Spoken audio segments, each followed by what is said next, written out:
The rain hammers against weathered wood. A family sits around a dinner table, warm light spilling across plates still half full, conversation flowing the way it does when people genuinely enjoy each other's company. Jack Baker leans back in his chair, making some dad joke that earns him an eye roll from his daughter Zoe. Marguerite scolds Lucas for his phone at the table, but there's no real anger in it. Just the familiar rhythm of a mother who said the same thing 1,000 times. This is the Baker family on October 10th, 2014, hours before everything ends. By sunrise, Jack will have a little girl calling him daddy who isn't his daughter. Marguerite will be hearing voices that tell her to protect the family through violence. Lucas will make a choice that damns him more completely than any infection ever could. And Zoe will spend 3 years watching her family become monsters while remaining conscious enough to remember exactly who they used to be. This isn't a story about villains. It's a story about a family who opened their door to help shipwreck survivors during a hurricane and got infected by a bioweapon designed to create the perfect surrogate family by force. It's about 3 years of psychological torture where the real Jack and Marguerite remained conscious, inside bodies they couldn't control, forced to watch themselves commit atrocities while something else wore their faces. It's about what happened after Ethan Winters killed them, after Eveline died, after the mold spread into the swamps and turned the Baker property into a containment zone that would claim even more lives before the nightmare finally ended. Over the next several hours, we're going to follow every member of the Baker family, from that last normal dinner, through infection, through 3 years of horror, through their deaths or survival, and into the aftermath that most players never see. We'll meet Joe Baker, Jack's brother, a swamp hermit who punches his way through an ecosystem corrupted by bioweapon residue to save his niece. We'll watch Lucas Baker, freed from Eveline's control, but choosing evil anyway, build death traps for an organization that saw his family's tragedy as a research opportunity. We'll see how Zoe Baker, the sole survivor, had to rebuild an identity after spending 3 years infected and aware, watching her parents murder strangers while begging internally for someone to end it. By the end, you'll understand that the Baker family tragedy didn't end when Ethan Winters escaped Louisiana. It ended months later, in a swamp filled with calcified corpses, when an old man fought his own brother's mutated remains to deliver a cure that came far too late to save anyone but one. If you're getting something out of these deep dives I make, do me a favor and hit that like button so other game fans can find this video. And let me know in the comments where you're watching from and what time it is for you right now. So settle in, get comfortable, and let's start. The question that haunts everyone who finishes Resident Evil 7 is simple. What happened to the Bakers? Not the infected versions, not the monsters, the real people underneath, and the aftermath that followed. The answer is more complicated and more tragic than most players realize. Chapter 1. The normal family that never got to be. The Baker family lived on a plantation property in Dulvey, Louisiana, purchased decades earlier when Jack's parents were still alive.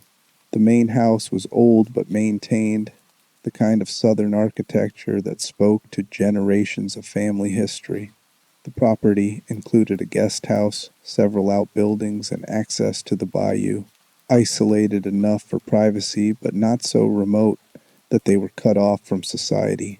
Jack Baker worked as a general contractor and handyman.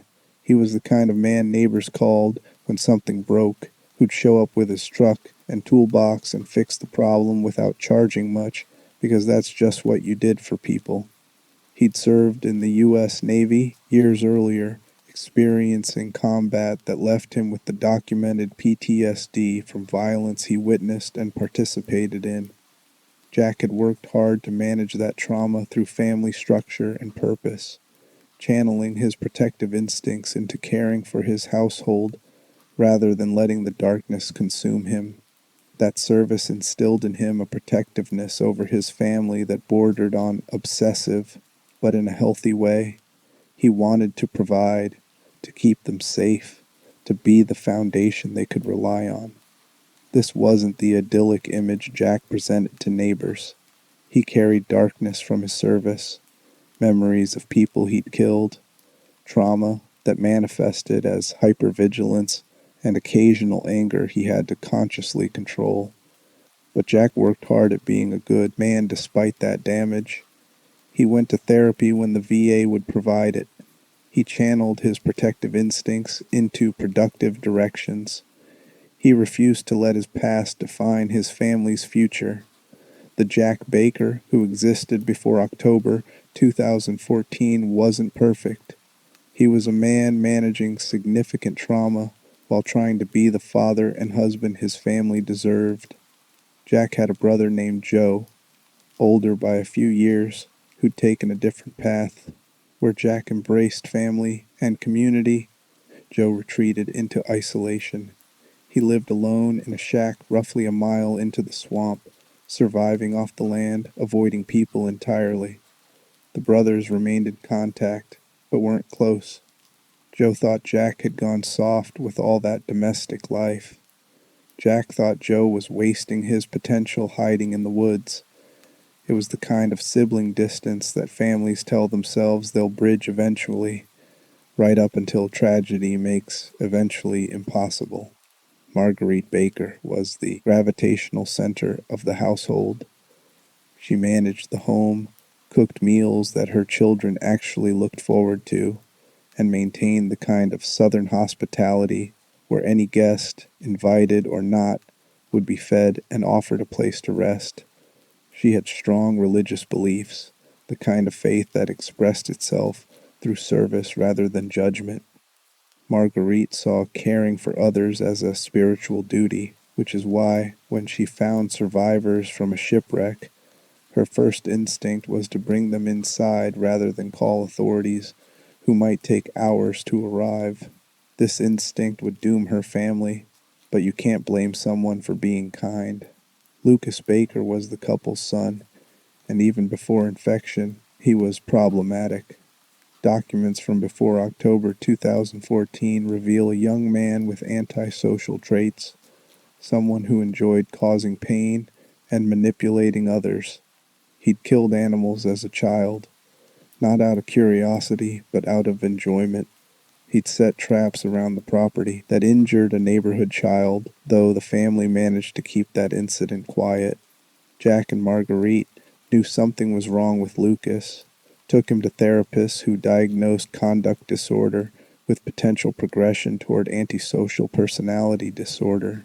But rural Louisiana in the early 2000s didn't have great resources for treating a teenager who showed early psychopathic traits. Lucas was intelligent, dangerously so. He had an aptitude for engineering and puzzle design that might have led to a legitimate career if his moral development hadn't stalled out somewhere around age 7. Instead, he channeled that intelligence into tormenting his younger sister and designing increasingly elaborate pranks that were really just cruelty with plausible deniability. The family tried to manage him, set boundaries, hoped he'd mature out of it. They didn't realize that some personality structures don't mature, they just get better at hiding. Zoe Baker was the younger child, and in many ways the heart of the family. She was in her early 20s by October 2014, had studied biology or chemistry at some level, and maintained the kind of curiosity about the world that Lucas weaponized but she used constructively. Zoe loved her family despite their flaws, stayed connected to her parents even as she contemplated moving away for education or work, and tried her best to maintain a relationship with Lucas, even though he'd spent their entire childhood making her life difficult. Zoe was also the only member of the family who maintained contact with Uncle Joe, hiking out to a swamp shack occasionally to bring him supplies and make sure he hadn't died alone out there. Joe tolerated these visits more than enjoyed them, but there was affection underneath his hermit gruffness. Zoe represented the one thread still connecting him to family, and though he'd never admit it, her visits were the only times he experienced something resembling happiness. This was the Baker family constellation: a protective father, a nurturing mother, a disturbed son, a caring daughter, and a disconnected uncle living just far enough away to avoid being pulled into what came next. The family had problems, certainly. Lucas's behavioral issues created constant tension. Jack's protectiveness sometimes tipped into controlling behavior that frustrated his children. Marguerite's hospitality occasionally meant strangers in their home that Jack didn't entirely trust. Zoe felt stuck between wanting independence and feeling obligated to stay close to parents who relied on her emotional labor to balance out Lucas's absence of empathy. But these were normal family problems, the kind that therapy and time and communication might have resolved, or at least managed. They weren't the kind of problems that should have resulted in 3 years of torture, followed by death. On October 9th, 2014, Hurricane Valerie approached the Louisiana coast. The Bakers, like most locals familiar with hurricane season, prepared appropriately. They secured the property, brought in outdoor furniture, stocked supplies. The storm hit overnight, heavy rain and wind, but nothing catastrophic for people accustomed to Gulf weather. By morning, the hurricane had passed, leaving behind the usual debris and flooding, but no major damage to the Baker property. That afternoon, Jack and Marguerite walked down to check on the guest house and noticed something strange on the nearby beach where the bayou met larger waterways. Wreckage from a ship scattered across the shore, and among that wreckage, survivors: a woman severely injured, and a little girl, maybe 10 years old, wet and shivering but apparently unharmed. Jack and Marguerite didn't hesitate. They brought both survivors to the guest house, got them out of wet clothes, offered food and shelter. The woman was largely unresponsive, in shock or suffering from injuries they couldn't assess. The little girl spoke quietly, seemed traumatized but stable enough. Marguerite's maternal instincts engaged immediately. Here was a child who'd survived a shipwreck, who might have lost her family, who needed care and protection until authorities could sort out what happened. Jack agreed they should shelter the survivors until morning, then contact Coast Guard or local authorities to handle the situation properly. They had no idea that Eveline wasn't a child. She was a bioweapon, created by an organization called the Connections, designed to infiltrate families and secure locations by forcing absolute loyalty through infection and mind control. She looked 10 years old but was actually older, suffering from rapid aging that her creators couldn't solve, being transported to a disposal site when her ship encountered the hurricane. The woman with her was Mia Winters, a Connections operative assigned to transport her, who'd tried to contain her when the bioweapon became unstable during the storm. Mia was already infected, already under partial control, already losing the fight to maintain her own will. Eveline's power operated through a mutated fungus called the mold, an E-series mutation of the mutamycete organism that gave her parasitic control over infected individuals. The infection spread through physical contact, through spores in the air, through any exposure to Eveline herself or to the black mold that began growing wherever she spent time. Once infected, individuals remained conscious but found themselves compelled to obey Eveline's will, their bodies puppeteered by something that had colonized their nervous systems. And Eveline's will was simple. She wanted a family. The bioweapon had been designed with this compulsion as control mechanism. Create a daughter figure who would infiltrate households, infect the family members, and turn them into loyal assets who would protect her and obey her creators. But Eveline's need for family had grown beyond programming. She genuinely wanted parents, siblings, a home. Her accelerated aging filled her with desperation. She was dying, rotting from the inside out, and wanted to experience being loved before she deteriorated completely. The Bakers offered her exactly what she craved: a mother figure in Marguerite, a father figure in Jack, siblings in Lucas and Zoe, a home with rooms and routines, and the architecture of family life. All she had to do was take it by force. By the time the Bakers realized something was wrong with their guests, it was already too late. The infection had already begun. Chapter 2: Jack Baker's Infection and Transformation. The infection didn't happen all at once. That's what makes it so insidious. For the first day, maybe two, Jack felt fine. He and Marguerite checked on their guests, brought them food, tried to make them comfortable. Eveline was quiet, watchful, but seemed like a traumatized child processing disaster. Mia was less stable, alternating between lucidity and confusion, saying things that didn't make sense, warning Jack to get away from Eveline, and then immediately recanting and saying the girl was harmless. Jack attributed Mia's confusion to head trauma or shock. He didn't recognize it as someone fighting against mind control, losing the battle one neural pathway at a time. By the third day, Jack noticed physical changes. Black mold growing in the guest house, spreading across walls with unnatural speed. He tried to clean it, found it resistant to bleach and scrubbing, noticed it seemed to grow back overnight thicker than before. The stuff had a smell, organic and rotten, that got into your lungs and stayed there. He also noticed changes in Marguerite. His wife was becoming fixated on Eveline, spending hours with the little girl, talking about how she'd always wanted a daughter like this, how Zoe had never been quite right, but Eveline was perfect. Jack found these comments strange. Marguerite loved Zoe, had never expressed dissatisfaction with her daughter, but when he mentioned it, Marguerite got defensive, accused him of not understanding a mother's bond, insisted that caring for Eveline was her Christian duty. This should have been alarming enough for Jack to take action, get in the truck, drive everyone to a hospital, let professionals figure out if there was something environmental or biological causing this behavioral change.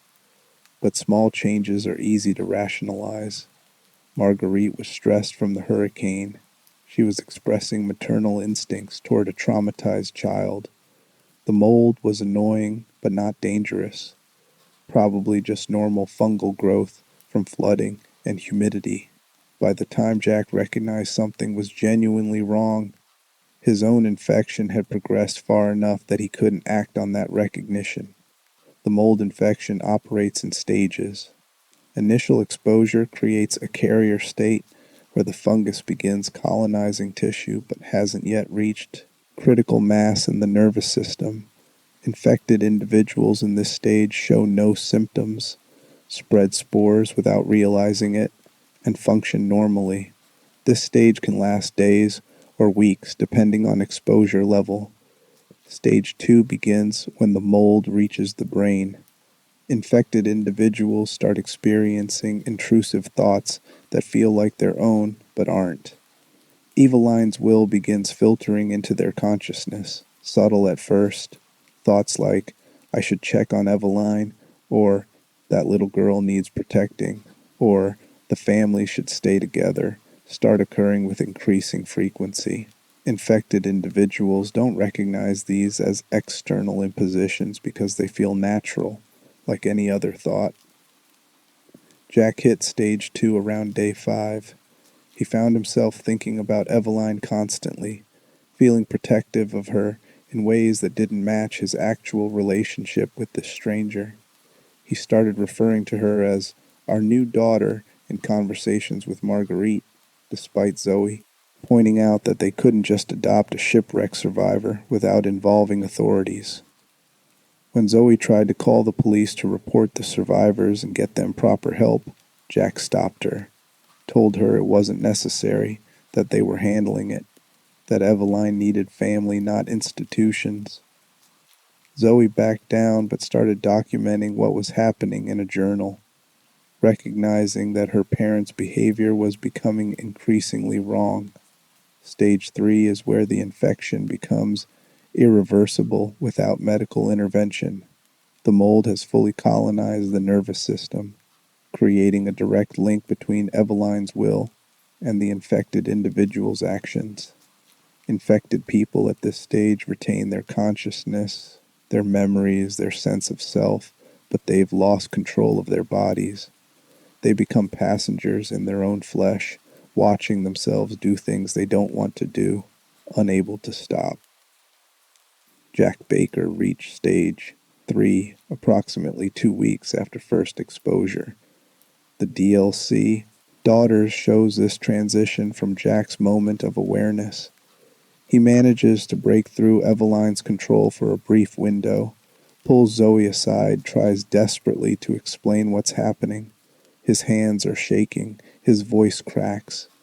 He tells Zoe that he and Marguerite are infected, that something is taking control, that Zoe needs to run and get help before it's too late. Then Eveline's control reasserts. Jack's face goes blank. His body moves with purpose that his conscious mind isn't directing. He returns to Eveline, apologizes for leaving her alone, promises he'll never let anyone take her away. From this point forward, Jack Baker exists in a state of constant internal horror. He remains aware, a consciousness screaming inside a body that won't obey.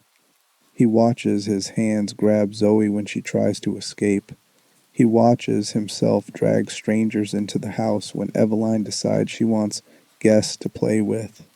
He watches himself torture these victims with tools from his workshop, hears himself laughing and making jokes while people beg for mercy, and every moment he's internally screaming for it to stop. This duality is what makes the Baker family tragedy so devastating. They're not villains who chose evil. They're hostages in their own bodies, forced to commit atrocities while remaining aware enough to experience the guilt and horror of what they're doing.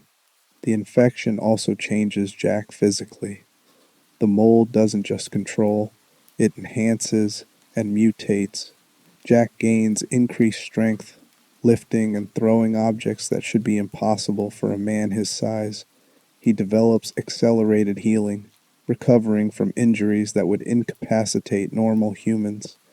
He can regenerate from damage that should be fatal, growing new tissue from mold biomass that has replaced significant portions of his original biology. These enhancements come at a cost. Jack is in constant pain. The mutations hurt. His body is being slowly consumed and replaced by fungal matter that looks like his flesh but isn't. He can feel the wrongness of it, the sensation of being hollowed out and filled with something alien, but he can't stop it, can't even scream about it because his voice belongs to Eveline now. For 3 years, this is Jack Baker's existence. Conscious, aware, suffering, and utterly helpless. He watches himself kill at least 17 people, probably more. Watches himself torture them in the basement, cut them apart to see how they work, sometimes eat them because Eveline finds it amusing when her daddy acts scary. Watches himself hunt Zoe through the house when she tries to help other victims escape, corners her in the garage, raises his fist to knock her unconscious, and for just 1 second he breaks through. His hand freezes mid-swing. He looks at Zoe's terrified face, at her hands raised defensively, and the real Jack Baker surfaces long enough to hesitate, to recognize his daughter, to fight against the compulsion to hurt her.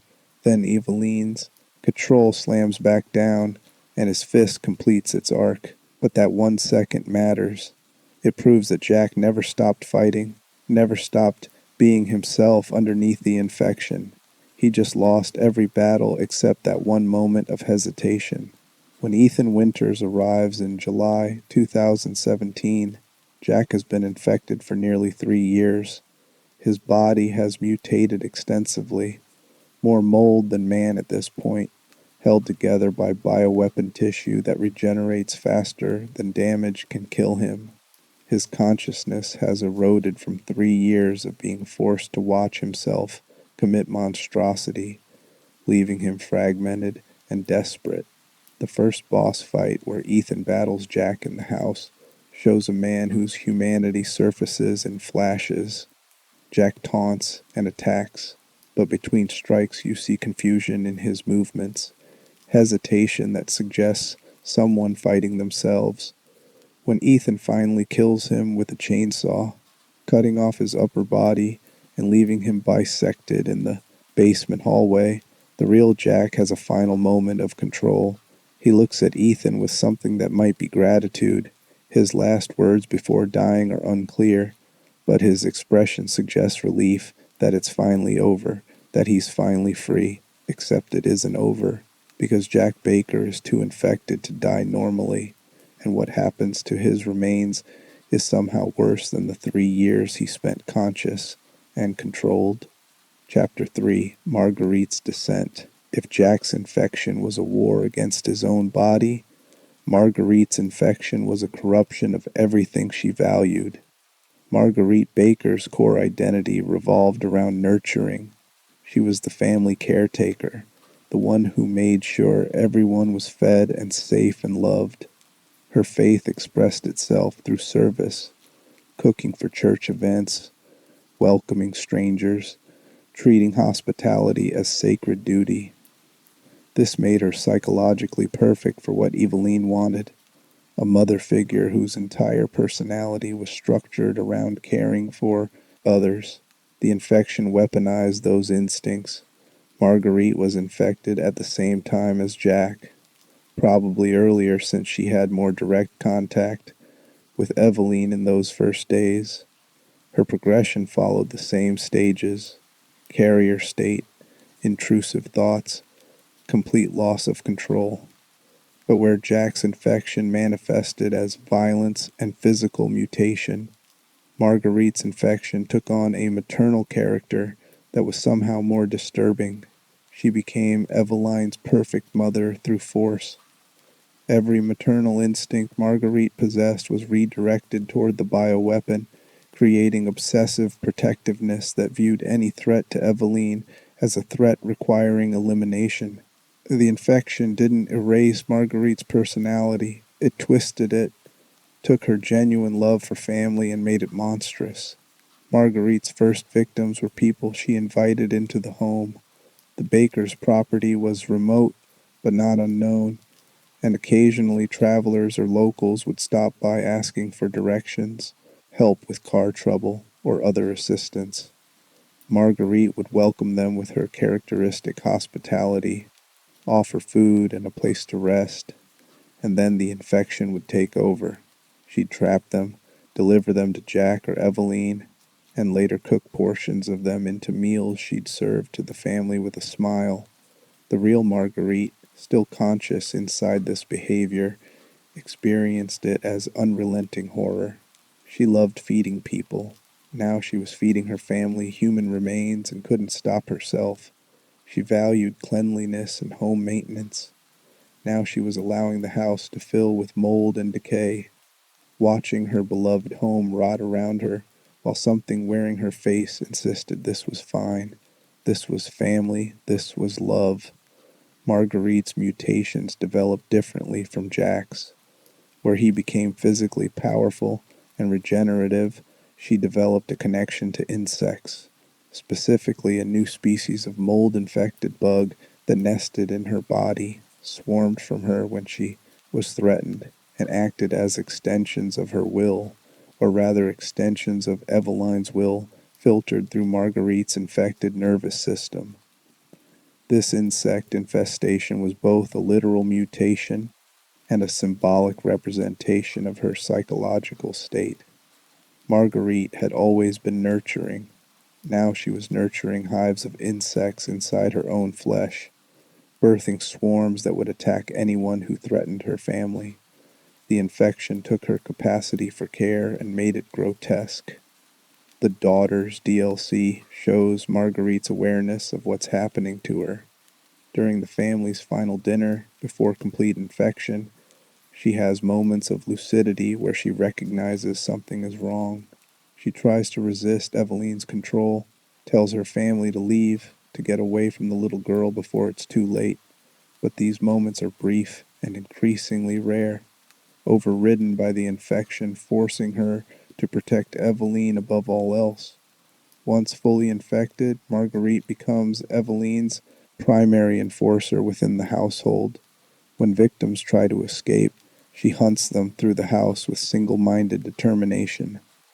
When Zoe attempts to help other captives, Marguerite is the one who finds them, her maternal instincts twisted into something that views protecting Eveline as more important than protecting her actual daughter. The encounter where Marguerite corners Zoe and delivers her back to Jack, watching impassively as her husband strikes their daughter unconscious, breaks something fundamental in the real Marguerite buried underneath infection. She's watching herself betray Zoe, watching herself choose the bioweapon over her own child, and she can't stop it. This moment creates a fracture in her psyche that never heals. For 3 years, Marguerite exists in this state. She maintains the house's appearance of domesticity, even as it fills with mold and corpses. She cooks meals that contain human tissue. She plays the role of mother to a bioweapon, while her real daughter hides in the attic, planning escape. She watches herself do these things and screams internally, prayers that God will either free her or end her life, mixing with Eveline's commands that she can't disobey. The infection manifests in her physical appearance. Marguerite ages rapidly, her face becoming gaunt and skeletal. Her body contorts, limbs elongating in ways that shouldn't be possible. The insect infestation becomes visible, swarms emerging from her mouth and sleeves nesting in her hair. She becomes a walking hive, more insect colony than woman, held together by mold tissue that has replaced most of her original biology. When Ethan Winters arrives, Marguerite has been infected for 34 months.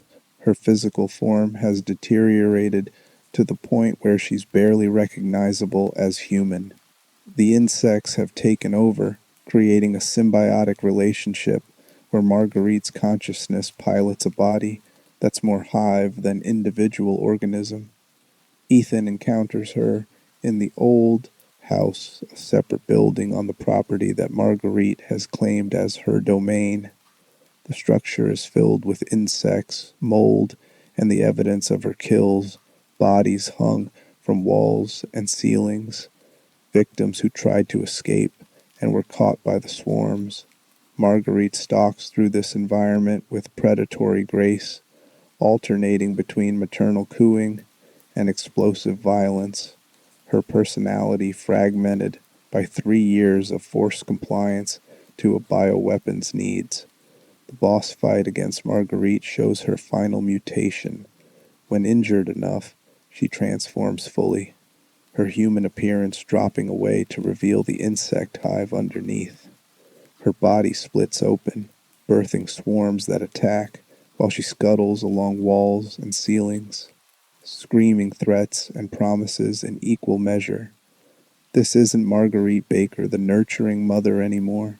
This is what the infection made her, a biological weapon system, using a woman's consciousness as processing unit. When Ethan kills her with a final shot from the burner, her body collapses and the insects disperse. In the moment before she dies, Marguerite's face shows something that might be relief. The real woman, buried for 3 years under infection and mutation, finally gets to die. But like Jack, Marguerite's death doesn't end her role in the tragedy.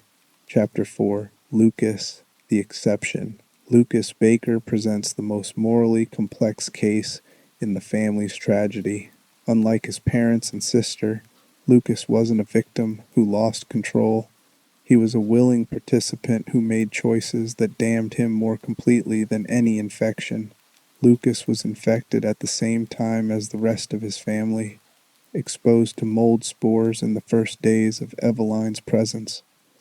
He progressed through the same stages: carrier, intrusive thoughts, loss of bodily autonomy.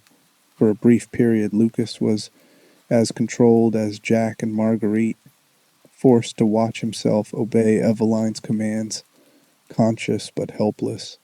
Then the connections arrived. The organization that created Eveline hadn't abandoned her after the shipwreck. They knew approximately where their bioweapon had ended up, knew she'd likely infected any survivors or helpers she encountered, and wanted to monitor the experiment. Losing official custody of Eveline was problematic, but having her active in a civilian population created a field test opportunity they couldn't pass up. The connection sent operatives to make contact with the Baker family, assess the infection's progress, and if possible, establish an inside observer. They chose Lucas because his pre-existing psychological profile suggested he might be amenable to collaboration.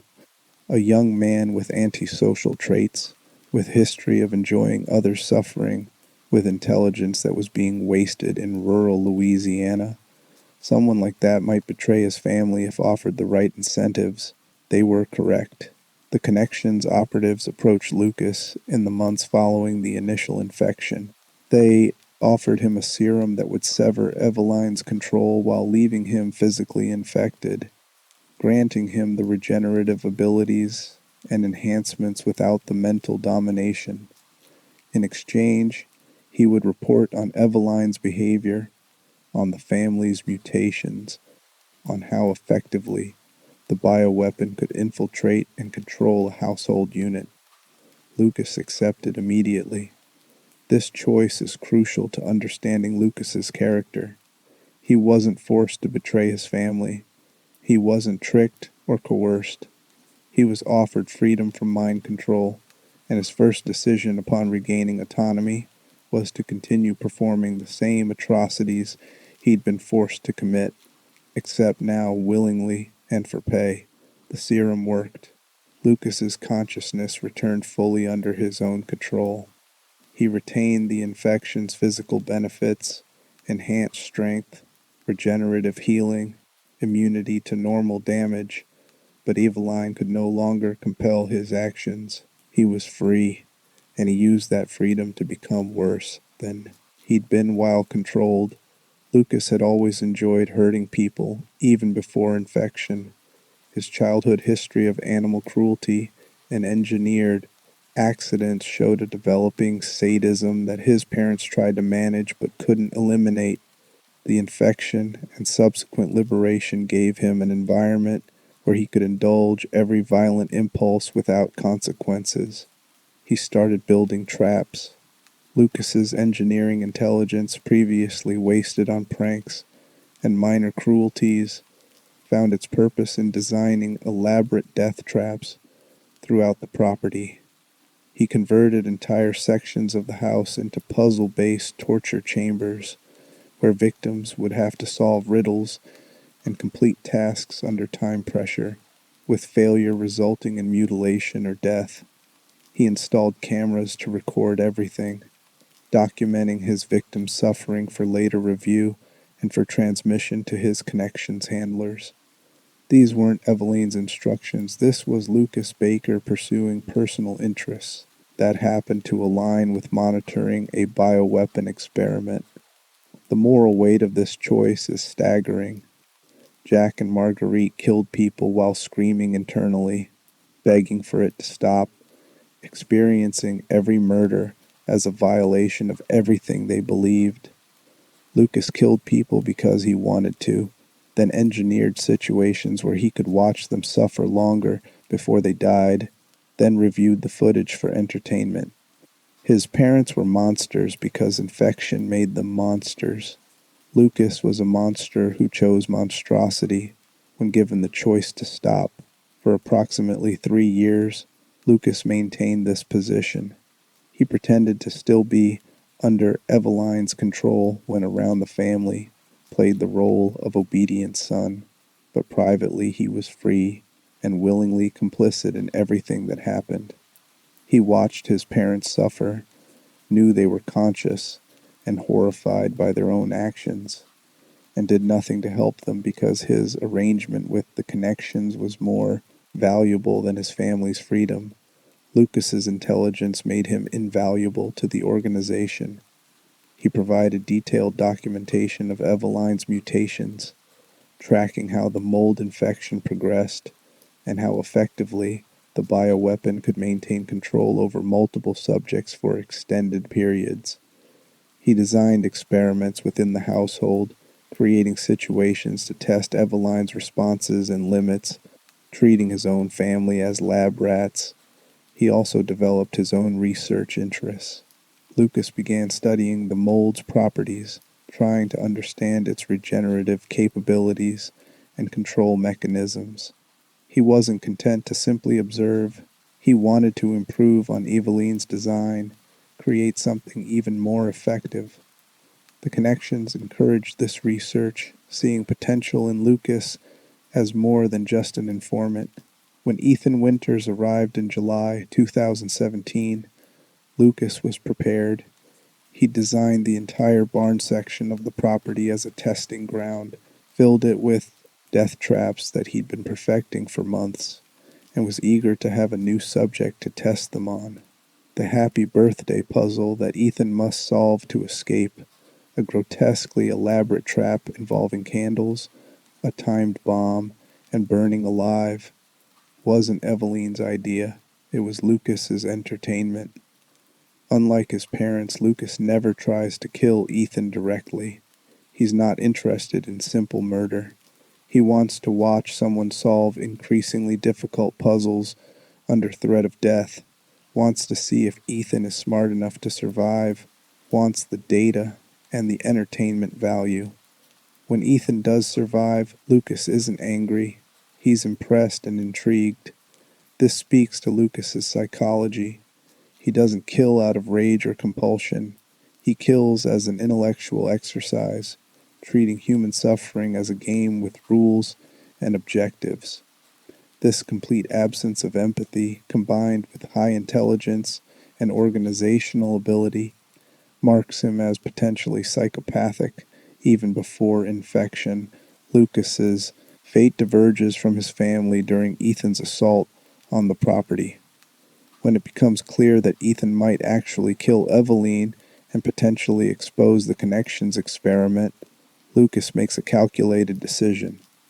He abandons the family, downloads all his research data, and flees the property before the final confrontation.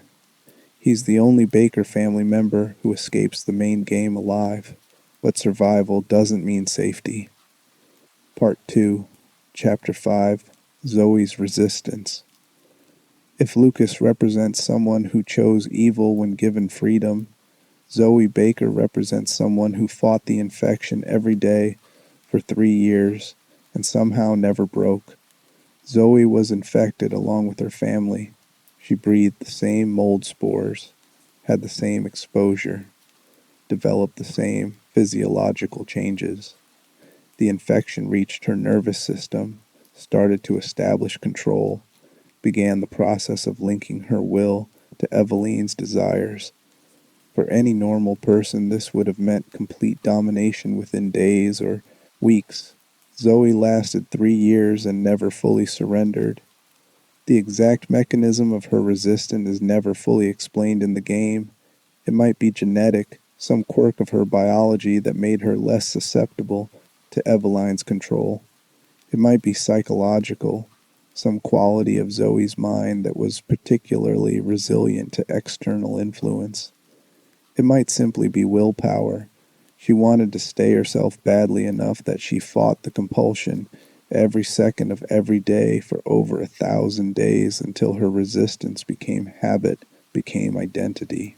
Whatever the reason, Zoe remained conscious and mostly in control of her own actions while infected. She could feel Eveline's presence, the pressure against her will, trying to force compliance, the intrusive thoughts suggesting she should help her new sister and protect the family. But unlike Jack and Marguerite, Zoe could resist those suggestions. It required constant effort, constant mental resistance, but she could do it. This resistance came at a cost.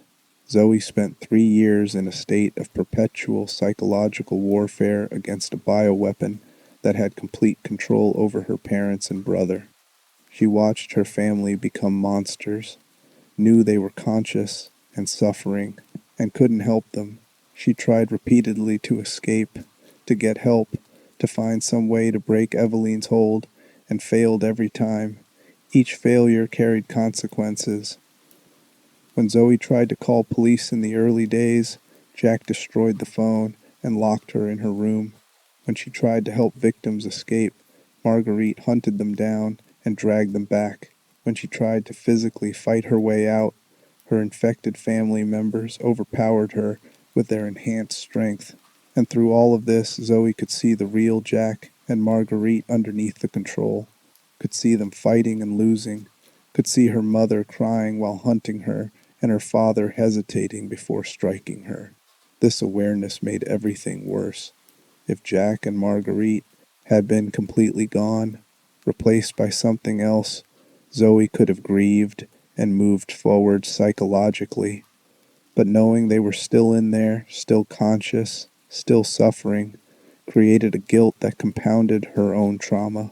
Every time she fought against them, she was hurting people who didn't want to hurt her. Every escape attempt forced her parents to hunt her, adding to their psychological burden. Zoe documented everything in journals hidden throughout the property. These documents reveal a young woman trying desperately to maintain sanity and hope in impossible circumstances. She recorded her family's mutations, tracked the infection's progression, noted behavioral changes and physical symptoms. This scientific documentation became a psychological anchor, something to focus on when everything else felt meaningless. She also began researching the mold infection, trying to understand what had happened to her family and whether it could be reversed. Zoe had enough biology background to recognize this was beyond normal pathology, something engineered rather than natural. She found evidence of the connection's involvement, discovered that Lucas had been freed from control and was willingly complicit, and realized that her family's tragedy wasn't random disaster but deliberate experimentation. This knowledge should have broken her. Instead, it gave her purpose. If the infection was engineered, it could potentially be cured. If there was a serum that freed Lucas, there might be a serum that could free Jack and Marguerite. Zoe spent 3 years pursuing this desperate hope, searching the property for anything that might help, trying to synthesize a cure from materials available to her. She made progress. By 2017, Zoe had developed a prototype serum that she believed might be able to halt the infection's progression and potentially reverse its control. The serum was untested and might kill the recipient, but it was something, a possibility, where none had existed before. Then Ethan Winters arrived, and everything accelerated. Zoe had been monitoring the property's communications, listening to phone calls and tracking any contact with the outside world. When she intercepted Mia's message, Ethan sent during a brief moment when Mia broke free of Eveline's control, Zoe saw an opportunity. If Ethan came looking for his wife, he'd be an outsider, uninfected, potentially capable of doing what Zoe couldn't do alone. She began leaving him messages, guiding him through the property, providing hints and assistance without revealing herself directly. Zoe couldn't risk Eveline discovering her resistance and reasserting complete control, so her help had to be subtle, deniable, just enough to keep Ethan alive without making her complicity obvious. This was a calculated risk. Ethan might be killed by her family. He might succumb to infection himself. He might give up and flee, leaving Zoe alone again. But he represented the first real possibility of escape in 3 years, and Zoe had to take that chance. Ethan proved more capable than expected. He survived Jack's initial attack, navigated Marguerite's territory, solved Lucas's puzzles. Each success bought Zoe time to refine her plan. She gathered ingredients for the serum, prepared doses for herself, while Ethan and Mia, and started coordinating an escape route that would get them off the property before Eveline could stop them. The critical decision came after Ethan defeated Eveline in her final form. 2 doses of serum remained. Ethan had to choose between curing Mia, his wife who'd been infected and controlled for 3 years, or curing Zoe, the stranger who'd helped him but was still infected and couldn't leave the property safely without treatment.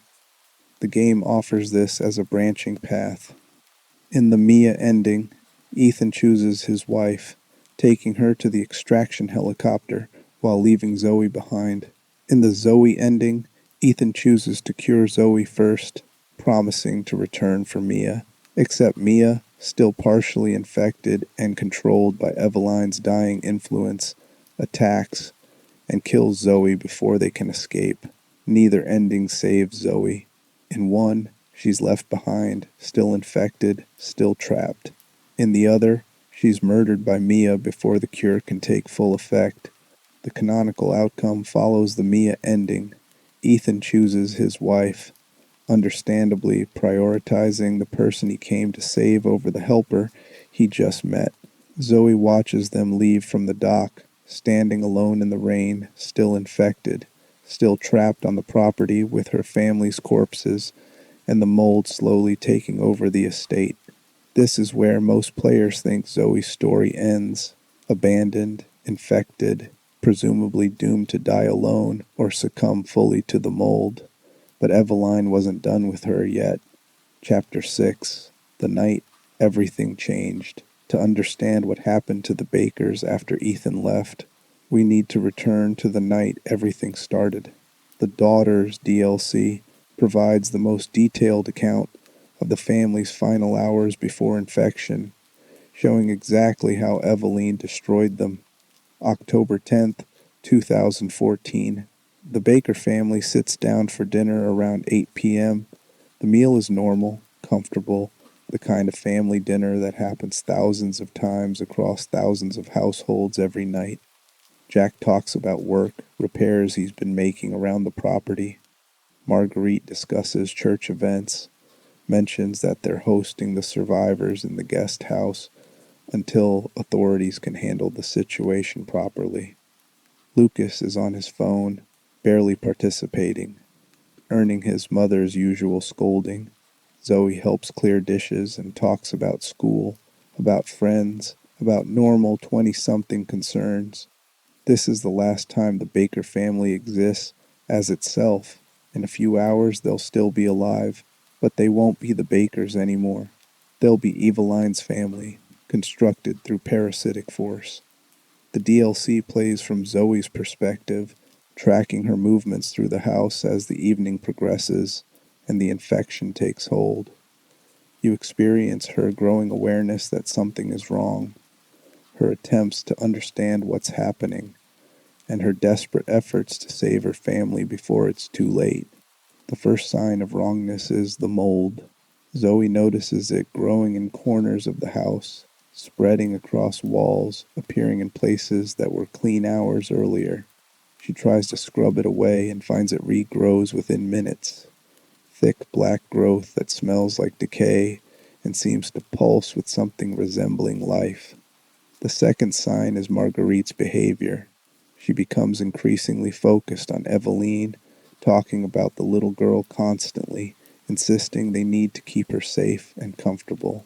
When Zoe suggests they should call child services or police to handle the situation properly, Marguerite reacts with unexpected anger, accuses Zoe of being selfish and uncharitable, insists that Eveline is family now and families take care of each other. This is Eveline's control beginning to assert itself, Marguerite's maternal instincts being hijacked and redirected. The third sign is Jack's physical changes. His hands shake. He complains of headaches, At one point, he pulls Zoe aside and tells her something is wrong, that he feels like something is inside his head, pressing against his thoughts. He says Marguerite has been acting strange and he's worried about her. Then, mid-conversation, his expression goes blank. He stops talking about his concerns, instead tells Zoe she should go check on Eveline, make sure their new sister is comfortable. Zoe watches her father's face change in real time, watches something take control of him, and realizes with horror that whatever is happening to her too. She can feel the pressure against her will, the intrusive thoughts suggesting she should obey, should help Eveline, should accept this new family configuration without resistance. But unlike her parents, Zoe fights it. She pushes back against the compulsion, recognizes it as external imposition rather than her own thoughts, and maintains enough autonomy to keep acting independently. This resistance becomes her defining characteristic, the psychological trait that will keep her alive and sane through 3 years of nightmare. The DLC's true ending requires Zoe to gather evidence of what's happening. She finds Lucas's laptop where he's been documenting the family's deterioration. His notes reveal that he's aware of the infection, aware that something is controlling them, but his entries are clinical and detached rather than frightened. He's observing the situation as an interesting phenomenon rather than a tragedy affecting his family. This foreshadows his later betrayal. Lucas was already broken enough that losing autonomy to infection was just an inconvenience rather than a horror. Zoe also finds Mia's letter to the Baker family. The note left in the yard warns them that Eveline is dangerous, that they need to get away from her immediately, that the little girl isn't what she appears to be. Mia writes with desperate urgency, begging the Bakers to forgive her for bringing this disaster to their home, pleading with them to save themselves before it's too late. The letter is dated October 9th, written within hours of Eveline's arrival. Mia knew immediately what would happen and tried to warn them. But by the time Zoe finds the letter, it's been over 24 hours, and the warning comes too late. Armed with this evidence, Zoe tries one final time to save her family. She confronts Jack and Marguerite, shows them the letter, explains that the little girl is somehow infecting them and taking control.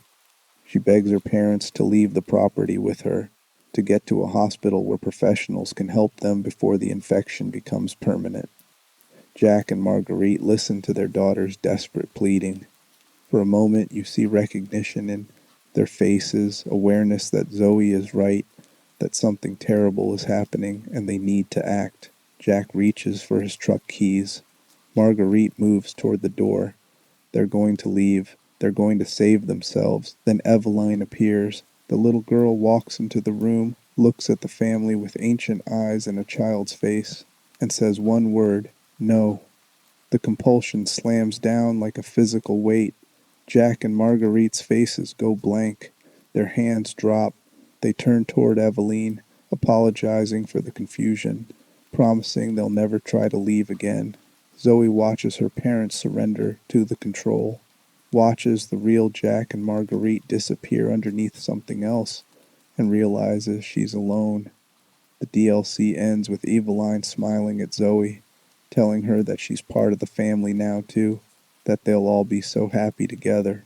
The screen fades to black as Zoe's internal monologue reveals that she's going to fight this, going to resist as long as possible, going to find a way to save her family no matter how long it takes. This promise sustains her for 3 years. Through every horror that follows, through every failure and setback, Zoe remembers that final moment before her family disappeared. She remembers that Jack and Marguerite were still themselves long enough to try to leave, that they wanted to survive, that the real people existed underneath the infection. That memory becomes her reason to keep fighting, her proof that the people she's trying to save are worth saving. Chapter 7, 3 Years of Hell, from October 2014 to July 2017, the Baker property becomes a contained ecosystem of horror. Eveline maintains control over her family, using them to capture and kill anyone unfortunate enough to approach the estate. The Connections monitors the situation remotely through Lucas's reports, treating the Baker household as a long-term field test for their bioweapon technology. During these 3 years, at least a dozen people are confirmed killed by the infected Bakers, though the exact number of victims was never officially determined and is likely higher. Some victims are travelers who stopped asking for directions or help. Others are locals who knew the Bakers and came to check on them after the family stopped appearing in town. A few are investigators sent by concerned relatives of previous victims, people who walked into the property looking for answers and became victims themselves. The pattern is always similar. Someone approaches the house. Marguerite greets them with southern hospitality, invites them inside, offers food and comfort. Once the victim is inside and disarmed by apparent normalcy, the trap closes. Jack appears, blocks the exits, and the family begins their hunt. Some victims die quickly. Others survive for days, trapped in the house's maze of locked rooms and hidden passages, hunted by people who heal from gunshots and keep coming no matter how much damage they take. Eveline orchestrates these hunts as entertainment and as bonding exercises for her constructed family. She's lonely, desperate for attention, and finds amusement in watching her parents and siblings work together to catch prey. The bioweapon doesn't understand that what she's forcing them to do is monstrosity. In her deteriorating mind, this is just family time, everyone working together like families should. The property deteriorates physically during these years. The mold spreads without limit, consuming wood and drywall, transforming the Baker house into a structure that's more fungal colony than building. Entire sections become unsafe, floors rotting through, walls developing soft spots where the mold has replaced load-bearing materials with its own biomass. The house takes on an organic quality, almost like it's breathing, the mold creating a living architecture that responds to Eveline's presence. Jack and Marguerite mutate further as the infection progresses. Jack's regeneration becomes more pronounced, his body rebuilding from damage that should be instantly fatal. His strength increases beyond human limits, allowing him to punch through walls and lift furniture that weighs hundreds of pounds. But these enhancements come with visible cost. His body becomes asymmetrical, one arm growing thicker than the other, his spine curving from uneven tissue growth, his face becoming increasingly distorted. Marguerite's insect connection deepens. The bugs aren't separate organisms anymore. They're extensions of her nervous system, feeling what she feels, acting as distributed sensory organs. She can perceive through them, meaning she can effectively see around corners and through walls by positioning her swarm strategically. Her body becomes a breeding ground, the insects emerging from her in larger numbers, nesting in cavities they've carved into her flesh. The real Marguerite, still conscious inside this transformation, experiences every moment of being a living hive. Lucas maintains his facade of infection while secretly documenting everything for the Connections. He uses his freedom to indulge increasingly elaborate sadism, designing death traps throughout the property. The barn becomes his workshop filled with puzzles and mechanisms that serve no purpose except to torture victims in creative ways. He's particularly proud of the happy birthday trap, a puzzle that requires the victim to solve riddles while wearing a device that will incinerate them if they fail. Lucas tests this trap multiple times on captured victims, refining it based on how quickly they die. Zoe survives by staying out of sight, She claims the attic as her territory, a space that Eveline largely ignores because the bioweapon prefers the ground floor where her parents are.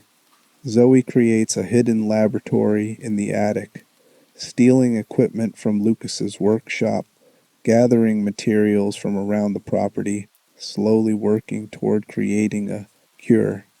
She maintains detailed journals documenting the infection's progression, creating a record that might help authorities understand what happened if she can ever get it to them.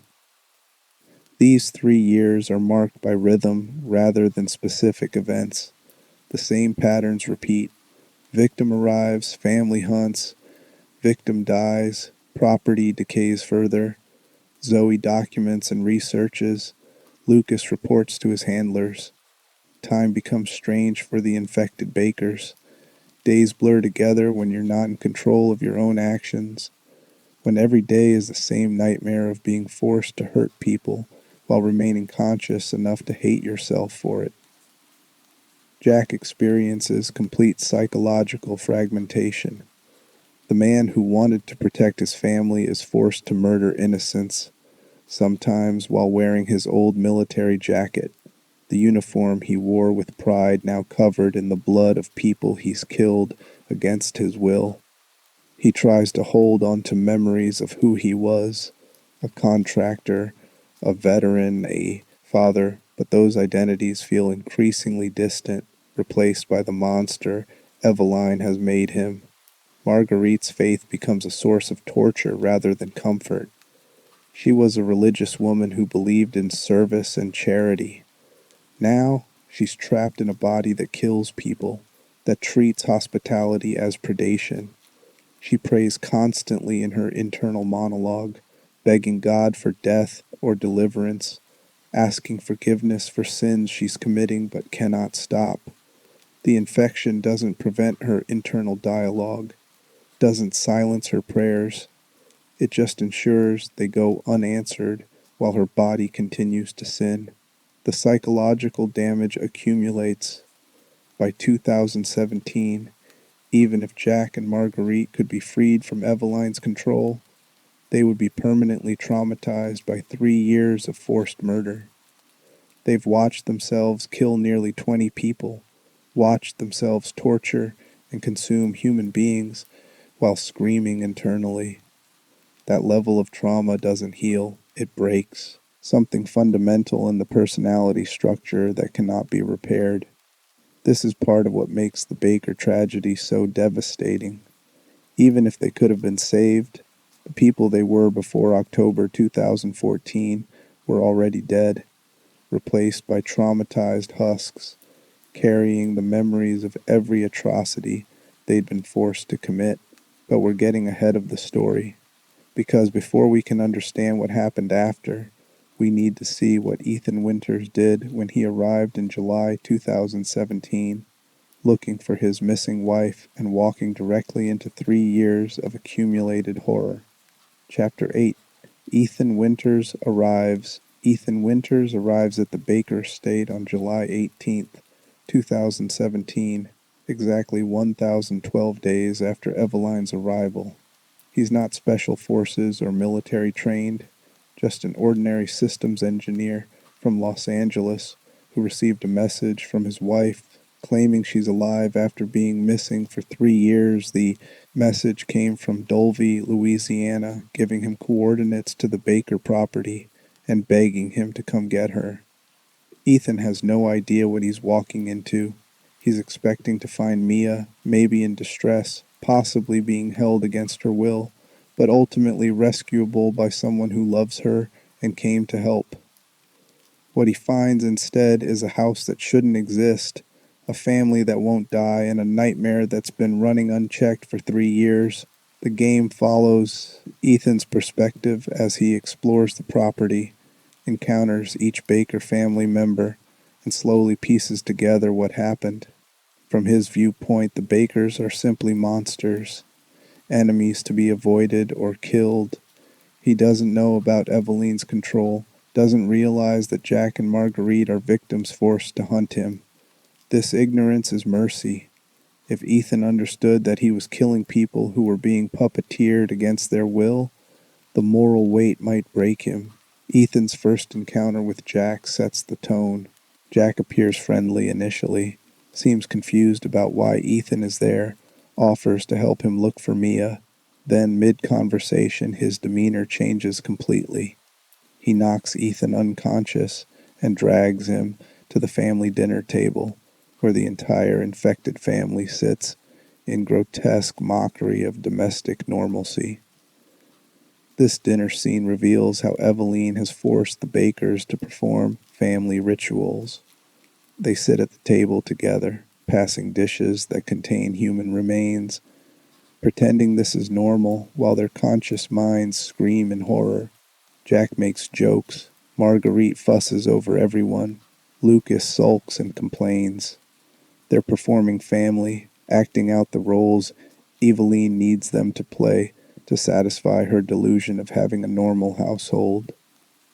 When Ethan tries to escape, Jack pursues him with relentless determination. The chase through the house showcases Jack's mutations. He crashes through walls, shrugs off gunshots, regenerates from injuries that should incapacitate him. Ethan manages to temporarily kill him with a chainsaw, cutting his body in half, but this proves insufficient. Jack's regeneration is too advanced. His body heals even from bisection, though it takes time.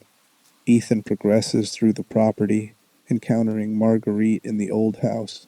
She's degraded further than Jack, less human in appearance, the insect infestation having consumed more of her original biology.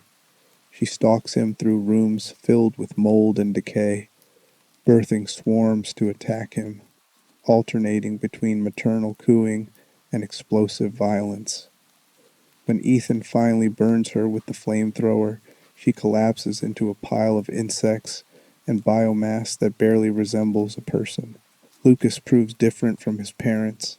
He doesn't directly attack Ethan, but instead traps him in the barn, forcing him to solve the happy birthday puzzle under threat of incineration. The trap is cruel but not immediately lethal.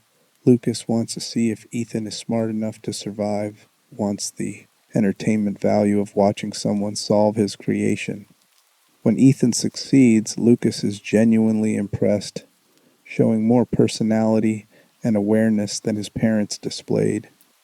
This difference hints at Lucas's true nature. He's not a mindless monster or a controlled puppet. He's someone making deliberate choices, enjoying the suffering he creates. Ethan doesn't have enough context to recognize this yet, but players paying attention to Lucas's dialogue and behavior can see that something is different about him. Throughout these encounters, Zoe provides guidance from the shadows. She leaves messages for Ethan, directs him toward objectives, gives him the tools he needs to progress. Her assistance is crucial. Without Zoe's help, Ethan would die in the first hours. She's been studying the property and the infection for 3 years, knows every room and passage, understands how her family hunts and what their weaknesses are. But here's the uncomfortable question that emerges when you examine Zoe's role. What happens when you resist infection but can't prevent the infected from killing? Is she complicit in those 17 murders because she survived while victims died? Could she have done more to save those people, or was her survival already the maximum resistance possible against a bioweapon designed to destroy autonomy? The game doesn't answer these questions, but they hang over Zoe's character. She spent 3 years watching people die, unable to save them, focused on her own survival and research. This was probably necessary. If she'd revealed her resistance earlier, Eveline might have reasserted complete control and eliminated the only free consciousness in the household. But necessity doesn't erase guilt, and Zoe carries the weight of those 17 victims even though she didn't kill them. Ethan's confrontation with Eveline comes after he's defeated Jack, Marguerite, and escaped Lucas's traps. Zoe explains the situation. They're all infected. The little Girl in the wheelchair is controlling everyone, and killing Eveline might break the hold. She gives Ethan 2 doses of serum she's developed, a compound that should counteract Eveline's control and potentially stabilize the infection, though whether it can reverse the physical changes remains uncertain. 2 doses, enough for 2 people. The choice, use it on Mia and leave with her, or use it on Zoe first and then return for Mia. Ethan chooses Mia. This is understandable from his perspective. She's his wife, the person he came to save. But it dooms Zoe to remaining infected and trapped. Ethan and Mia take the boat toward the extraction point, leaving Zoe standing alone on the dock in the rain, watching them disappear. This is the moment where most players think the story ends for the Bakers. Jack and Marguerite are dead. Lucas has fled. Zoe is abandoned on the property, still infected, presumably doomed. Eveline is killed shortly after, when Ethan confronts her final form in the shipwreck. The infection should end with her death. The mold should become inert, and the property should finally be safe. Except it doesn't work that way, because Eveline's death doesn't instantly reverse 3 years of mold growth and mutation. The biomass remains active. The infection persists in anyone who was exposed. And Jack Baker, whose body was more mold than human after 3 years of continuous regeneration, doesn't stay dead. Chapter 9, Jack's Final Death. Here's what nobody talks about when they discuss Resident Evil 7. Killing someone infected with advanced mold doesn't work the way killing normal people works. The infection creates a state where consciousness and physical form become partially separated, where enough biomass remains active that regeneration can occur even from catastrophic damage. Jack Baker demonstrated this throughout Ethan's assault, healing from gunshots and chainsaw wounds that should have been fatal. But Ethan's final confrontation with Jack in the basement took it further. Jack mutated into a massive creature, his human form abandoning all pretense as the mold consumed his body completely.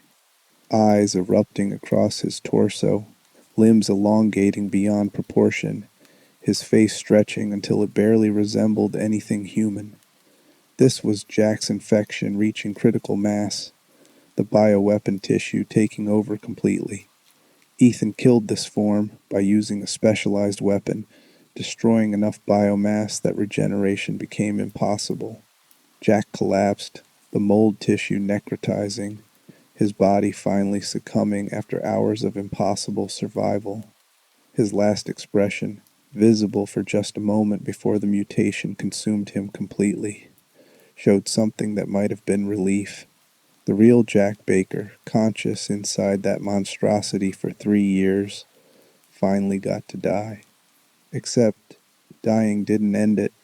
This is the crucial moment that changes everything. This is the detail that makes what comes next possible, even though what comes next shouldn't be possible at all. And this is where the nightmare finds one more victim before it finally burns out. When Eveline died, her active control over the mold ceased. Infected individuals could theoretically recover if treated quickly, as the biomass would become inert without her will directing it. Zoe remained infected but stable, no longer under compulsion because there was no consciousness left to compel her. The property's mold growth stopped spreading, the black fungus freezing in place like a photograph of decay. But Jack's body, lying in the basement where Ethan killed him, remained saturated with mold biomass, and without Eveline's controlling influence, that biomass started operating on its own imperatives: survive, grow, consume. The mold began regenerating Jack's body, but without Eveline's will to guide it, the regeneration followed no plan. It grew tissue where tissue shouldn't exist, created structures that served no purpose, rebuilt Jack Baker wrong over. The weeks following Eveline's death, the biomass in the basement formed something new. Something that looked like Jack, but wasn't. Something that had fragments of his memories, and his instincts but lacked the consciousness that made him human. This creature emerged from the basement approximately 2 months after Ethan's escape. It was massive, hunched, covered in calcified mold that had hardened into shell-like armor.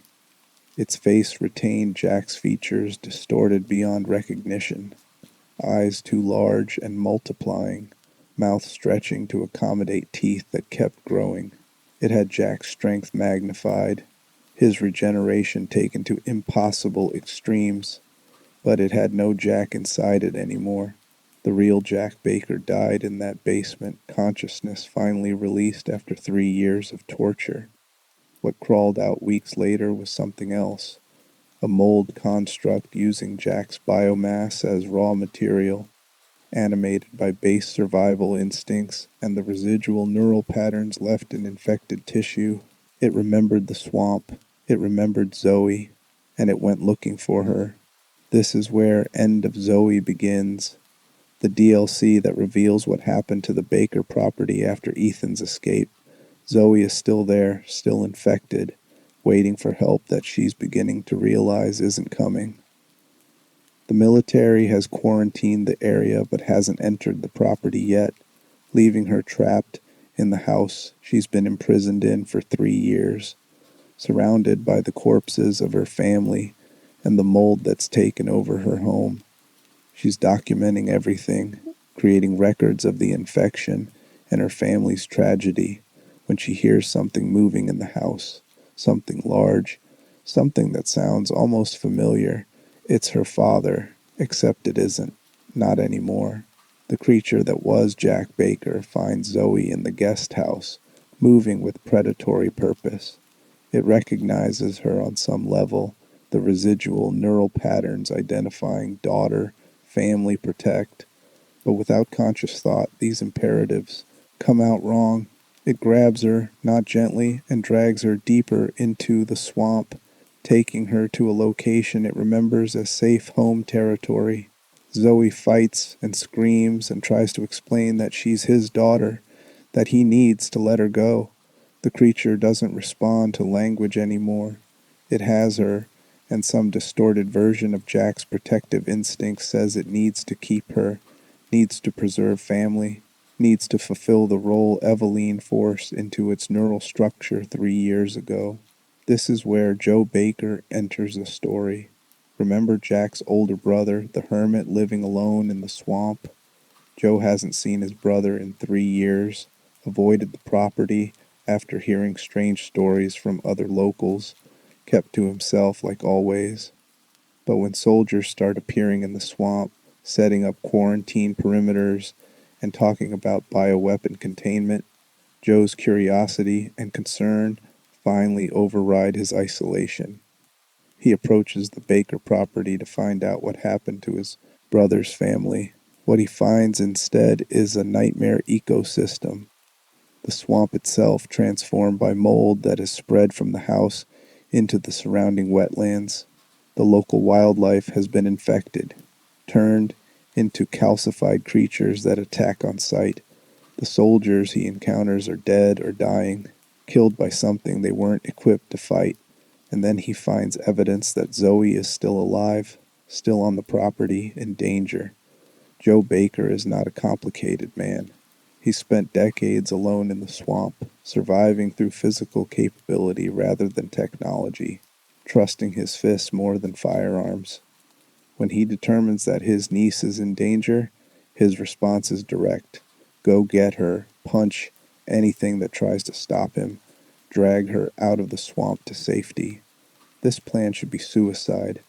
Joe is facing an ecosystem corrupted by bioweapon residue, calcified creatures that can absorb damage that would kill normal animals, and the mutated remains of his own brother who has become something that barely qualifies as alive. Joe is a retired Marine who spent decades in isolation after his service, but that combat training is buried under years of swamp living and deliberate disconnection from his military past. He has no understanding of what mold infection means or how bioweapons operate in the modern era. What he has is the refusal to let his family die alone in a swamp. The end of Zoe DLC follows Joe's journey through the infected bayou. He fights barehanded, his only weapon his fists and whatever he can improvise from the environment. The calcified creatures shatter when he hits them hard enough, their mold shells cracking under impacts that would break his hands if he weren't driven by determination that overrides pain. Joe finds Zoe in a shack deep in the swamp, unconscious and deteriorating. The infection that's been held at bay for 3 years has started to progress, calcifying her tissue now that Eveline's active control is gone. Without that controlling influence, the mold is consuming her, transforming her into one of the calcified corpses scattered throughout the swamp. She's dying. Joe has hours at most to get her to treatment, and between him and escape stands the creature that used to be his brother. The creature confronts Joe not far from where Zoe is hidden.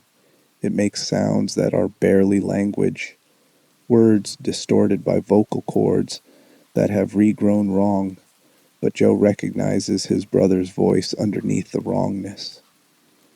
The creature is trying to communicate something about family, about protection, about Joe himself being recognized as brother family belonging. It thinks it's still Jack, still operating under the imperative to protect family that Eveline burned into its consciousness 3 years ago. But without the real Jack's mind directing these impulses, they come out twisted. The creature sees Joe, recognizes brother, wants to protect, but protecting means keeping him here, means not letting him leave, means using force to ensure family stays together. Joe tries to reach whatever might remain of his brother inside that mutated form, tries to explain that he needs to help Zoe, that Jack's daughter is dying. The creature tilts its head, processing. Something about the concept triggers a memory fragment surfacing through the damaged neural tissue. It knows daughter Zoe family. It's been looking for her, driven by residual instinct to find her and keep her safe, in the only way this mindless thing understands safety, capture and contain. Joe realizes the creature wants the same thing he wants, to get to Zoe, but for completely different reasons. Joe wants to cure her and get her out of the swamp. The creature wants to take her somewhere it considers safe and keep her there forever, acting out a protective instinct that's become predatory. Joe makes a choice. He runs, not away from the creature, but toward it, barreling into the mutated mass with enough force to stagger it, then sprinting, past while it recovers. He's betting on speed and knowledge of the property to get back to Zoe before the creature can catch him. The bet almost works. Joe makes it into the swamp, running full speed through contaminated territory toward where he left Zoe hidden.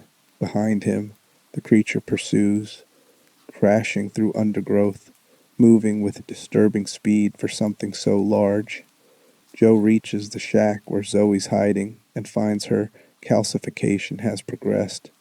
She's almost entirely crystallized now, only her face still mobile, her breathing shallow. Minutes left at most before the infection completes its work. He injects her with the first dose of serum. Nothing happens immediately. Zoe's eyes move, focusing on Joe, showing recognition and something that might be hope or might be resignation that this won't work. Then, the creature arrives, tearing the shack's door off its hinges, filling the entrance with its bulk.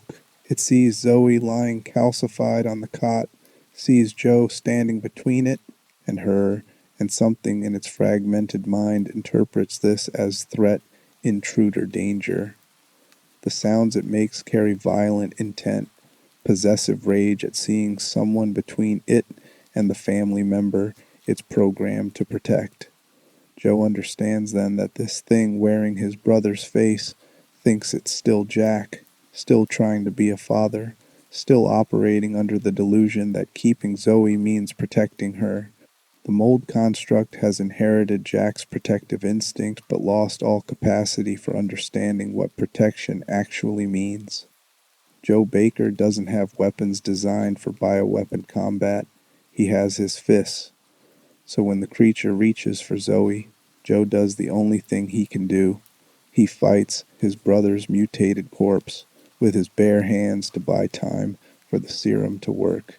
Chapter 10, Marguerite's End. Before we follow Joe's confrontation with Jack's remains, we need to close Marguerite's story because her death during Ethan's assault carries its own tragedy. When Ethan killed Marguerite with fire, burning through her mutated form until the insect hive collapsed and the woman inside finally stopped moving, he ended 3 years of torture.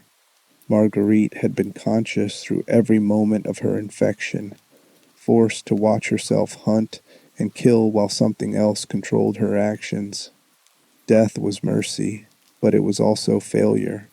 Marguerite had spent 3 years praying for deliverance, begging God to either free her or end her suffering. When the end finally came, it arrived not as divine intervention but as a stranger with a flamethrower, incinerating her in the old house surrounded by the insects that had colonized her body. The real Marguerite, the woman who valued hospitality and charity, who saw caring for others as sacred duty, died knowing she'd spent 3 years doing the exact opposite of everything she believed.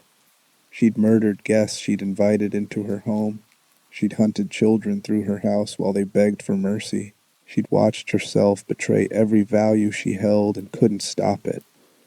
This knowledge traveled with her into death. There's no redemption in Marguerite's end.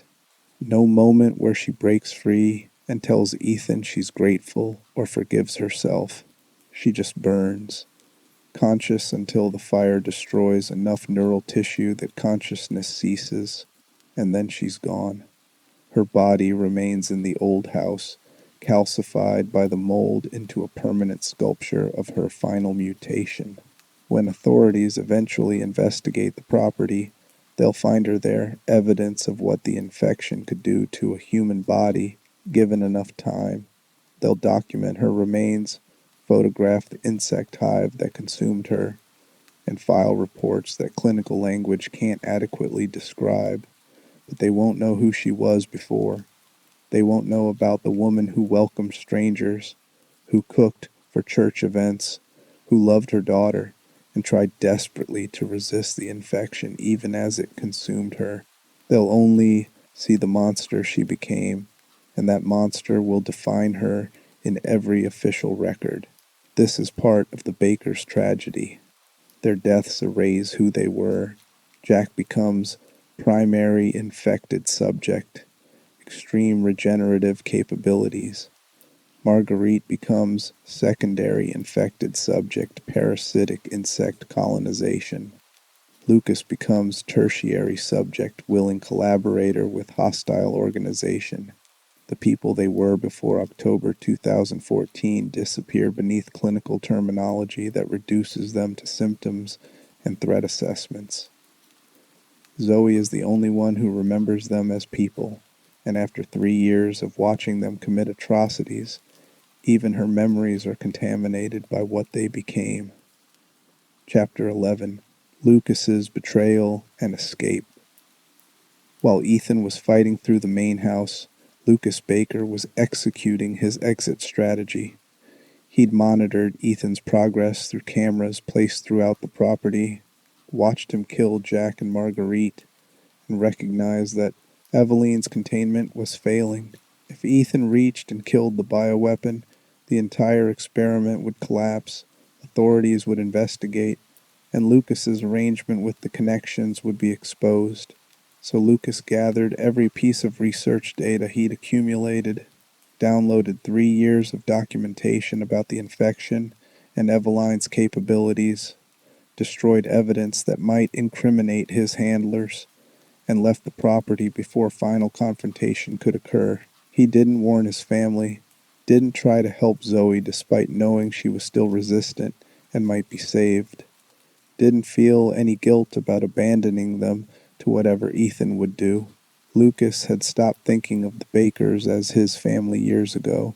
They were research subjects, obstacles, assets to be used and discarded when no longer valuable. The connections provided extraction, pulling Lucas out of Louisiana and relocating him to a new facility where his research could continue. They were impressed with his documentation, his puzzle designs, his willingness to conduct experiments on his own family without hesitation. This was exactly the kind of asset they needed. Intelligent, creative, completely without moral constraints. Lucas settled into his new role easily. No adjustment period, no grief over his family's destruction, no second thoughts about his choices. He simply moved from one laboratory to another, from testing victims in a barn to testing victims in a corporate facility, the change of venue barely registering as significant. For approximately 4 months after Ethan's escape, Lucas worked for the Connections, developing new bioweapon applications. He designed traps that could be deployed in urban environments, created puzzle-based containment systems, researched ways to enhance mold infections control mechanisms. His intelligence found purpose, and the fact that this purpose involved designing systems to torture and kill people didn't bother him at all. Then Chris Redfield found him. The Not a Hero DLC follows Chris's infiltration of the Connections facility, where Lucas has been relocated. Chris, working for the bioweapon containment organization Blue Umbrella, received intelligence about Lucas's location and his role in the Baker family tragedy. The mission parameters were clear. Apprehend if possible, eliminate if necessary. Ensure the Connections doesn't retain access to research data Lucas provided. Lucas knew someone would come eventually. He'd been preparing for this scenario since his extraction, designing the facility as one massive trap with himself as bait. When Chris arrived, Lucas welcomed him through intercom, clearly excited to test his designs against someone with actual combat training rather than ordinary victims. The facility Lucas created is a nightmare of engineered death. Rooms flood with poisonous gas on timers. Doors lock and unlock based on puzzle solutions. Infected test subjects are released at intervals to overwhelm the intruder. And throughout it all, Lucas watches on cameras, providing commentary, offering hints and mockery in equal measure. He's genuinely enjoying himself. This isn't fear response or desperate survival. It's entertainment. Lucas has turned his own capture into a game, and he's having fun seeing if Chris is skilled enough to beat it. Chris progresses through the facility, solving Lucas's puzzles and surviving his traps with professional efficiency. He's dealt with bioweapon scenarios for years, fought through worse environments than this, and has resources Lucas doesn't know about. The traps are dangerous but ultimately insufficient against someone with Chris's experience. The final confrontation occurs in Lucas's central laboratory, where he's been monitoring the entire infiltration. When Chris breaches the room, Lucas doesn't try to flee. He's too arrogant, too convinced of his own intelligence, too curious about whether Chris can survive one more puzzle. He releases his final trap, a specialized bioweapon he's been developing, a mold-based creature designed to hunt and kill in confined spaces. While the creature attacks, Lucas attempts to transmit all his research data to the connection servers, trying to preserve 3 years of documentation even as his facility falls. Lucas explains his creation's capabilities, talks about how proud he is of this work. Treat the monster attacking Chris like it's an art project rather than a weapon trying to kill them both. Chris destroys the bioweapon while simultaneously preventing the data transmission. Lucas realizes too late that his intelligence created an elaborate death trap with himself inside it. He's cornered.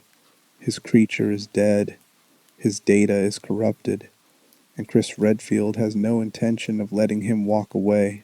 Lucas tries to talk his way out, offers to provide information about the connections, suggests he's more valuable alive than dead.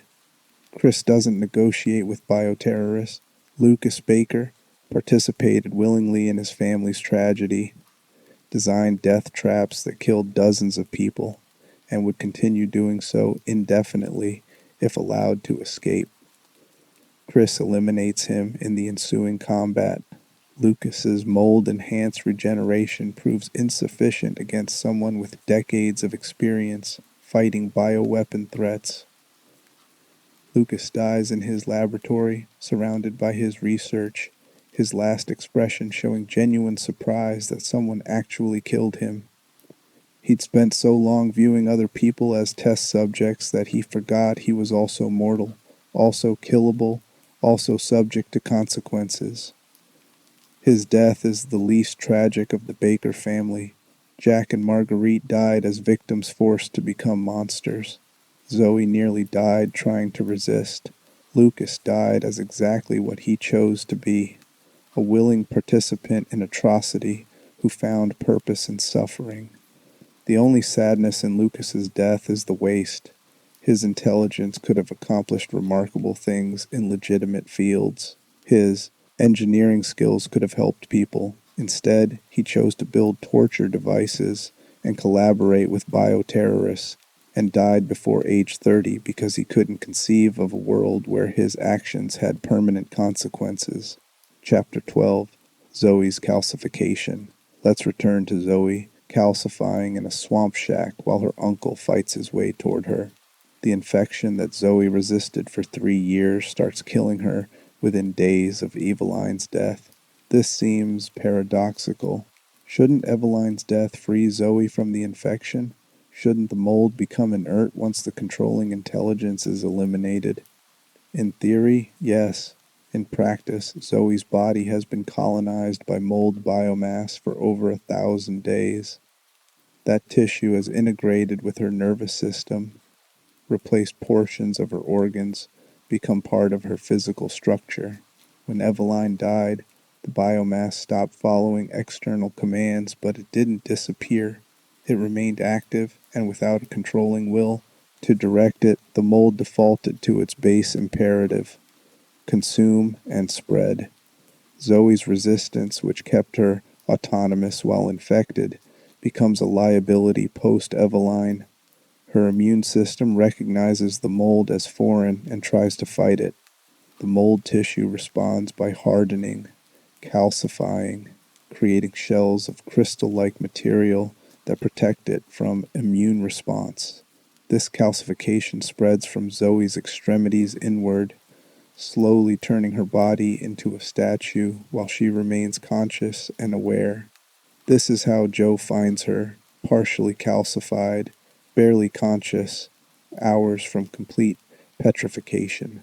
Her skin has taken on a grayish-white tone, hard to the touch, cracking when she moves. She recognizes Joe, tries to tell him what happened, but speaking is difficult when your throat is hardening into stone. Joe doesn't understand the medical mechanics of what's happening. He doesn't need to. His niece is dying, and that's all the information required to determine his next action: get her out of the swamp to someone who can help. The problem is distance and obstacles. The nearest extraction point where military medical support might be available is miles away through infected swamp. Zoe can barely walk, and the creature that was Jack Baker is hunting them, drawn by some residual memory of family that compels it to find and capture Zoe. Joe carries her as far as he can, fighting off calcified creatures with improvised weapons and his fists. But Zoe's calcification is accelerating, her body growing heavier as more tissue converts to crystalline biomass. Within an hour of Joe finding her, she can no longer move her legs. Within 2 hours, her arms are locked in place. Her breathing becomes shallow as calcification reaches her lungs. Joe realizes he can't carry her to extraction fast enough. She'll be completely calcified before they reach help, her consciousness trapped inside a crystal shell until she suffocates or her organs fail. He needs a cure, the same serum Zoe developed but used on Ethan and Mia. Zoe tells him, through calcified lips that barely move, that there might be doses remaining at the Baker house. She'd synthesized more than 2 doses, kept backups hidden in case of emergency. If Joe can get back to the house, retrieve the serum, and return before her calcification completes, she might survive. This creates an impossible choice. Leave Zoe alone in the swamp while he searches for medicine, risking that the creature will find her undefended, or stay with her and watch her die because she needed treatment that exists but can't be accessed in time. Joe leaves her hidden in a semi-secure location and runs back toward the Baker property. He's racing against his niece's dying cells and his brother's mutated corpse. Either one could kill Zoe before he returns. Part 3 begins, Chapter 13, Joe Baker enters the story. Let me tell you about Joe Baker, because understanding him is crucial to understanding how this nightmare finally ends. Joe chose isolation decades before the infection, retreating into the Louisiana swamp after whatever experiences drove him away from society. He lived alone in a shack roughly a mile from his brother's property, surviving off hunting and fishing, avoiding human contact almost entirely. Most hermits retreat because of trauma or mental illness. Joe retreated because he preferred solitude to dealing with people's nonsense, and the swamp asked less of him than civilization. He was a difficult man, taciturn to the point of rudeness, physically powerful from years of manual survival, and completely uninterested in maintaining relationships beyond minimal contact with Jack's family. Zoe was the only person who visited him regularly, hiking out with supplies Joe was too proud to ask for, sitting on his porch making conversation he barely participated in. Joe tolerated these visits. He'd never admit he looked forward to them, never acknowledge that Zoe's presence was the only thing preventing his isolation from becoming complete madness. But when she stopped visiting after October 2014, when months passed without her hiking out to his shack, Joe noticed. He didn't investigate immediately. This was partly his nature. Joe dealt with problems by ignoring them until they became impossible to ignore. But it was also calculation. The Bakers were Jack's family, Jack's responsibility. If something was wrong at the property, Jack would handle it. Joe's involvement wasn't needed or wanted, except the months kept passing, a year, 2 years, 3 years, and Zoe never came back.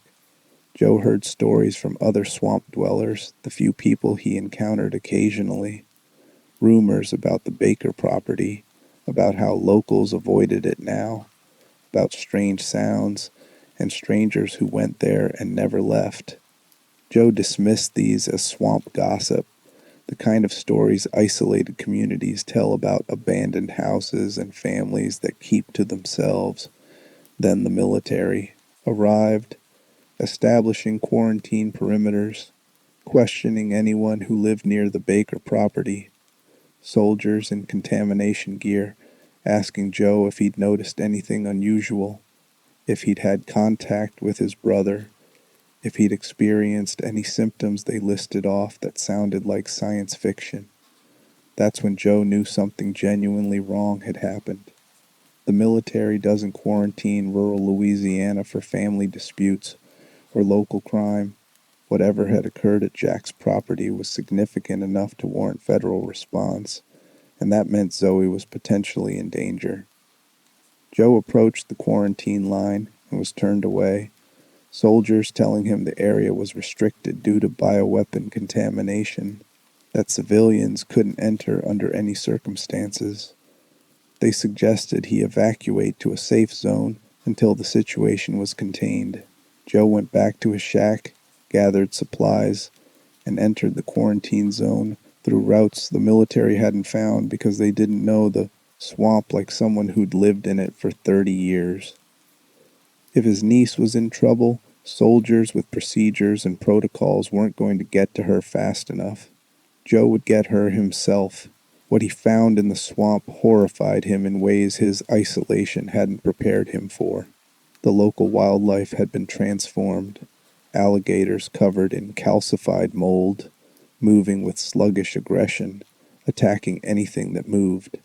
The vegetation itself had changed, black fungus covering trees and consuming plant life. The water was contaminated, clouded with spores that made breathing dangerous. This was ecosystem collapse, a bioweapons residue corrupting an entire environment. Joe had no framework for understanding what had caused this, no context for recognizing mold infection. He just knew the swamp he'd lived in for decades had become hostile, wrong, fundamentally broken. He found dead soldiers, their bodies calcified mid-motion, turned into statues by infection they weren't equipped to fight. He found evidence of recent combat, spent shells, damaged equipment, signs that military forces had tried to penetrate the contaminated zone and failed. Whatever was in the swamp had killed trained professionals with weapons and protective gear. Joe had none of those advantages, just his fists, his knowledge of the terrain, and his refusal to leave without Zoe.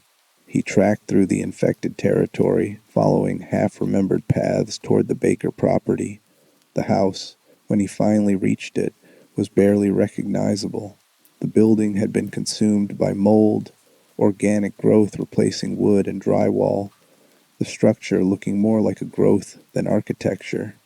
Bodies were scattered around the property, calcified corpses in various poses of terror and death. Joe searched the house, calling for Zoe, finding no response, only evidence of violence and decay. He found his brother's jacket in the basement, covered in blood and mold, hanging on a chair like Jack had just taken it off. He found photographs of the family from before whatever happened, images of people who looked happy and whole and completely unlike the horror surrounding him. Then he heard Zoe's voice, weak and distant, calling for help from somewhere in the swamp beyond the property. Joe followed that voice deeper into contaminated territory, fighting through calcified creatures that should have killed him but broke against his fists instead. He found her in a shack that might have once been a fishing outpost, lying on a cot, her body already starting to harden into crystal. Zoe tried to explain the infection, her family's fate, the bioweapon that had destroyed everything. Joe didn't need the full story. His niece was dying from something he didn't understand, and talking wasn't going to save her. Action would. When Zoe told him about the serum hidden at the Baker house, Joe made his decision immediately. He'd go back, get the medicine, return before she calcified completely. No hesitation, no discussion of whether this was survivable. Just determination that Zoe wasn't going to die alone in a swamp while he was still breathing. He left her hidden in the shack and ran back toward the Baker property, moving with purpose that overrode exhaustion and fear. Joe Baker was not a hero. He was an isolated old man who'd spent decades avoiding responsibility and connection. But when his family needed him, when his niece faced death, and he could potentially stop it, he didn't hesitate. This is the moment Joe Baker's character crystallizes. He's not brave. He's just too stubborn to let death win without a fight. Chapter 14. The Swamp Monster. Joe reaches the Baker house and begins searching for Zoe's hidden laboratory. The property is worse than when he left it hours ago. The mold is spreading again, growing new tissue, consuming the house like it's being digested. Whatever intelligence was controlling this growth is gone, replaced by base, organic imperative to spread and consume. He finds the attic where Zoe had been living, discovers her journals documenting 3 years of hell, Joe doesn't take time to read them thoroughly, just scans enough to understand what happened. His brother's family infected by a bioweapon, controlled and forced to kill. 3 years of nightmare that ended when someone named Ethan came through and killed them all except Zoe. Zoe's laboratory is crude, but functional. She'd synthesized compounds from materials available around the property, creating serums that might counteract the mold infection. Joe finds 2 remaining doses in a refrigeration unit that's still functioning on backup power. He takes both, one for Zoe, one backup in case the first doesn't work. That's when he hears it, something massive moving through the house, floorboards creaking under weight, the sound of claws scraping against wood. Something's in the house with him, hunting. Joe moves toward the exit, trying to avoid whatever's searching the building. He makes it to the first floor before it finds him. A creature that looks like Jack if Jack had been left in a swamp for months and regrown wrong. The face is recognizable but distorted. Eyes too large, mouth stretched beyond proportion, body hunched and covered in calcified armor that looks like a shell. This is what remains of Jack Baker. Not the conscious man forced to kill for 3 years, but the mold biomass that grew unchecked after his death, creating something new from his residual tissue. The creature has fragments of Jack's memories embedded in its neural structure, enough that it recognizes Joe on some instinctual level. It speaks, sort of. The sounds coming from its throat are barely language, words distorted by a mouth that's shaped wrong. But Joe recognizes his brother's voice underneath the wrongness. Joe. Family. Protect. The creature thinks it's still Jack, still operating under the imperative to protect family that Eveline burned into its consciousness, but without the real Jack's mind directing these impulses, they come out twisted. It sees Joe, recognizes brother, wants to protect, but protecting means keeping him here, means not letting him leave, means using force to ensure family stays together. Joe tries to talk to it, tries to reach whatever might remain of his brother inside that mutated form. Jack, I need to help Zoe. Let me go help your daughter. The creature tilts its head, processing.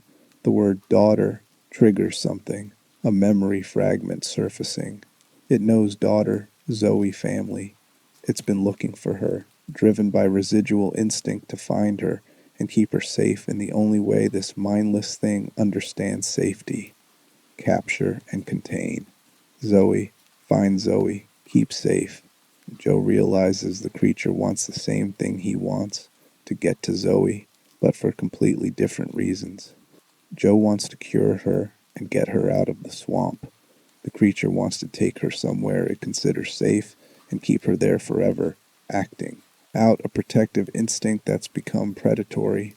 Joe makes a choice. He runs, not away from the creature, but toward it, barreling into the mutated mass with enough force to stagger it, then sprinting past while it recovers. He's betting on speed and knowledge of the property to get back to Zoe before the creature can catch him. The bet almost works. Joe makes it into the swamp, running full speed through contaminated territory toward where he left Zoe hidden. Behind him, the creature pursues, crashing through undergrowth, moving with disturbing speed for something so large. Joe reaches the shack where Zoe's hiding and finds her calcification has progressed. She's almost entirely crystallized now, only her face still mobile, her breathing shallow. Minutes left at most before the infection completes its work. He injects her with the first dose of serum. Nothing happens immediately. Zoe's eyes move, focusing on Joe, showing recognition and something that might be hope, or might be resignation that this won't work. Then the creature arrives, tearing the shack's door off its hinges, filling the entrance with its bulk. It sees Zoe lying calcified on the cot, sees Joe standing between it and her, and something in its fragmented mind interprets this as threat, intruder, danger. My daughter, mine, protect. Joe understands then that this thing wearing his brother's face thinks it's still Jack, still trying to be a father, still operating under the delusion that keeping Zoe means protecting her. The mold construct has inherited Jack's protective instinct, but lost all capacity for understanding what protection actually means. Joe Baker doesn't have weapons designed for bioweapon combat. He has his fists. So when the creature reaches for Zoe, Joe does the only thing he can do. He fights his brother's mutated corpse with his bare hands to buy time for the serum to work. Chapter 15. Zoe's Rescue. The fight between Joe and the creature is brutal and uneven. Joe is tough, experienced in survival combat, capable of hitting hard enough to crack calcified shells, but he's fighting something that regenerates from damage, that has strength enhanced beyond human capability, that feels no pain and can't be reasoned with. Joe breaks his hands punching through the creature's armor. He grabs improvised weapons, broken boards, metal pipes, and uses them until they shatter. He leads the creature away from Zoe, trying to draw it outside where there's more room to maneuver, but it keeps trying to get back to her, fixated on daughter family protect with single-minded intensity. Behind them, inside the shack, the serum begins working. Zoe's calcification stops progressing, the crystal growth freezing in place. Then, slowly, the crystalline tissue starts cracking, breaking apart, falling away to reveal living flesh underneath. The mold biomass is dying, killed by whatever compound Zoe synthesized from 3 years of desperate research. She can move again, her fingers first, then her arms, feeling returning in painful rushes as blood flow restores to tissue that's been crystallized. She tries to speak, but her throat is still partially calcified, making sound difficult. Outside, Joe is losing his fight. The creature has him pinned, claws digging into his shoulders, its distorted face inches from his, trying to kill him not out of malice but out of confused protective instinct that interprets Joe as threat to family.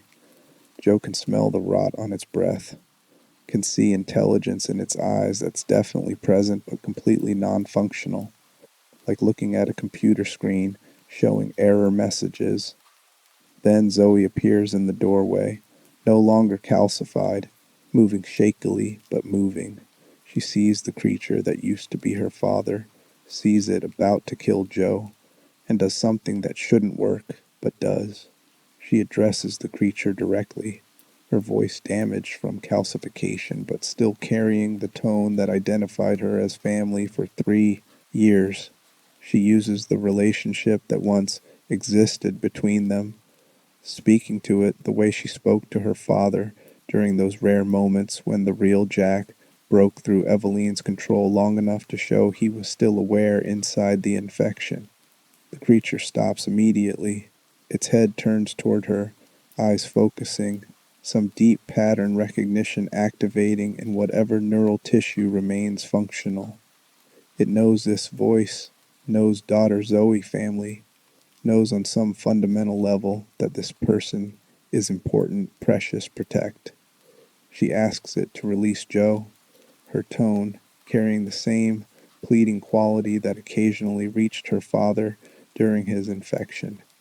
The claws withdraw from Joe's shoulders. The creature moves away from him, approaching Zoe with movements that are suddenly careful, almost tentative. It reaches toward her with hands that could crush her skull, but the gesture is gentle, trying to touch her face the way a parent would touch a child's cheek. Zoe doesn't flinch. She stands still, lets the thing that used to be her father make contact. Its claws are cold and covered in mold residue, but underneath the wrongness, there's intention that she recognizes. This isn't the creature trying to capture her. This is the last fragment of Jack Baker trying to make sure his daughter is okay. She tells the creature that she's safe, that it's fulfilled whatever protective instinct drives it, that the mission can finally end. She gives it permission to stop fighting. permission to stop protecting, permission to rest after 3 years of being forced to guard a family through violence and another 2 months of mindless regeneration following base programming. Permission. The creature needed permission to stop fighting, needed someone it loved to tell it that the mission was over. Jack Baker spent 3 years forced to hurt people, unable to rest, compelled to keep protecting his family through violence. The mold construct inherited that compulsion without the consciousness that could release it. But Zoe's voice, Zoe's permission, reaches something deep in the residual neural patterns. The creature's posture changes. Its aggression drains away. It looks at her with something that might be recognition, or might be the dissolution of whatever drive kept this thing animated. Then it collapses.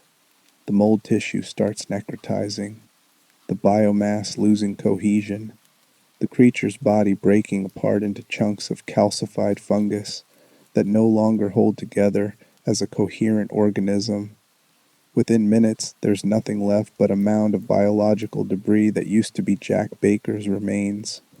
Joe pulls himself upright, shoulders bleeding from the claw wounds, hands broken from punching through calcified armor. He looks at Zoe, checks that she's actually alive and healing, then looks at the pile of organic waste that used to be his brother. He asks if that creature was really Jack, his voice rough from exertion and shock, trying to process what he just fought. Zoe explains, her voice steadier now as the serum continues its work, that her father died months ago when Ethan killed him in the basement.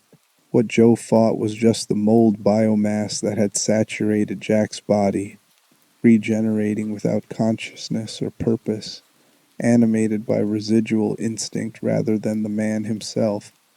The real Jack Baker died screaming internally for release 3 years into his infection. This thing was just his body's tissue refusing to stay dead.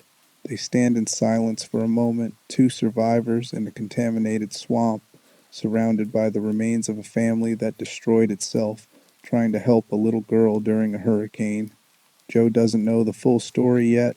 Zoe doesn't have the strength to tell it, but they both understand that whatever happened here was tragedy, not villainy. Joe helps Zoe walk toward the extraction point where military medical support is waiting.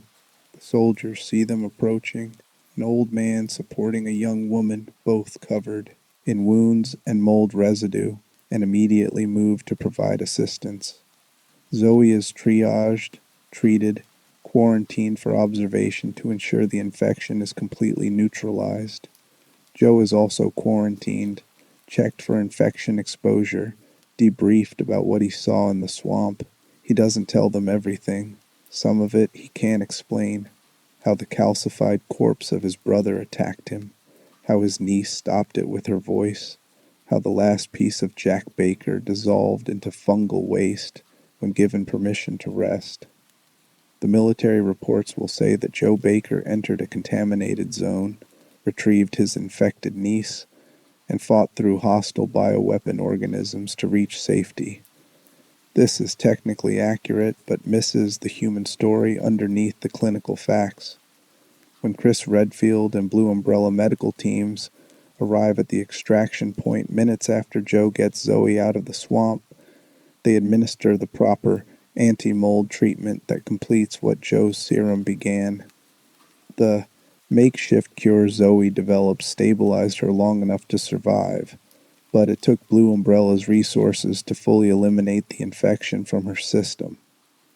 Zoe spends weeks in medical isolation while doctors ensure the treatment successfully reversed her infection.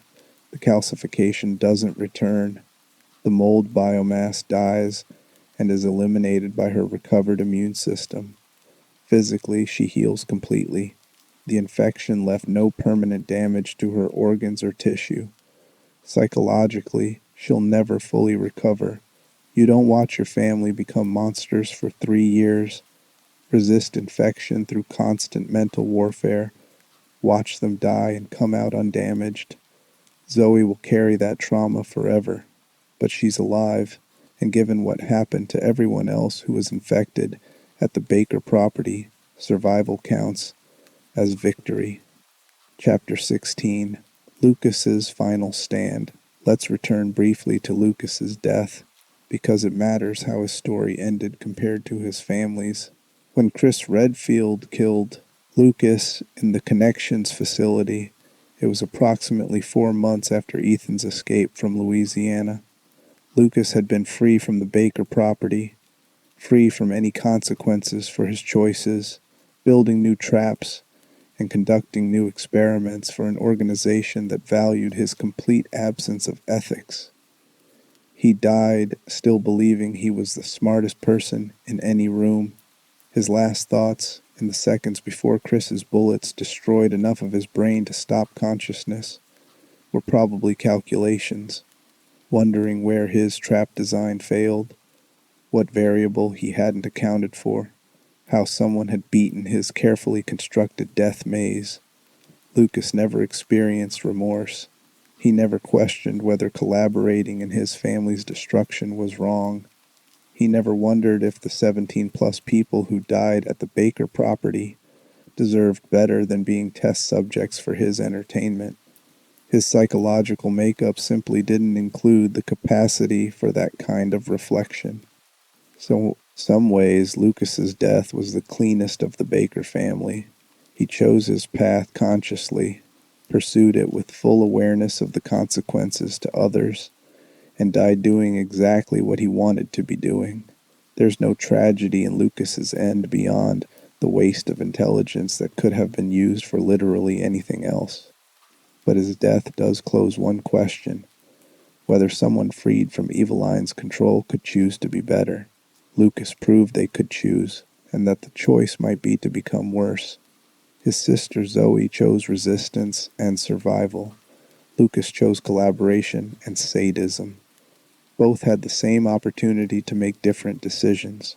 The contrast between them is the difference between someone fighting infection with every tool available and someone who, when freed from infection, decided the infected version was more interesting and profitable. Zoe spent 3 years trying to cure her family. Lucas spent 3 years monetizing their suffering. When Blue Umbrella's cleanup teams investigated the facility where Lucas died, they found his documentation. 3 years of detailed reports about Eveline's capabilities, about mold infection progression, about his family's mutations. Lucas had been thorough, treating his parents and sister as research subjects, noting their deterioration with scientific detachment. These documents were classified and used to develop better countermeasures against mold-based bioweapons. Lucas's research, obtained through atrocity, ended up contributing to treatments that saved lives during later bioweapon incidents.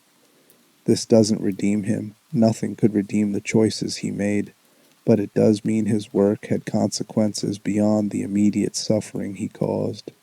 Chris Redfield's mission report on Lucas Baker is brief and clinical.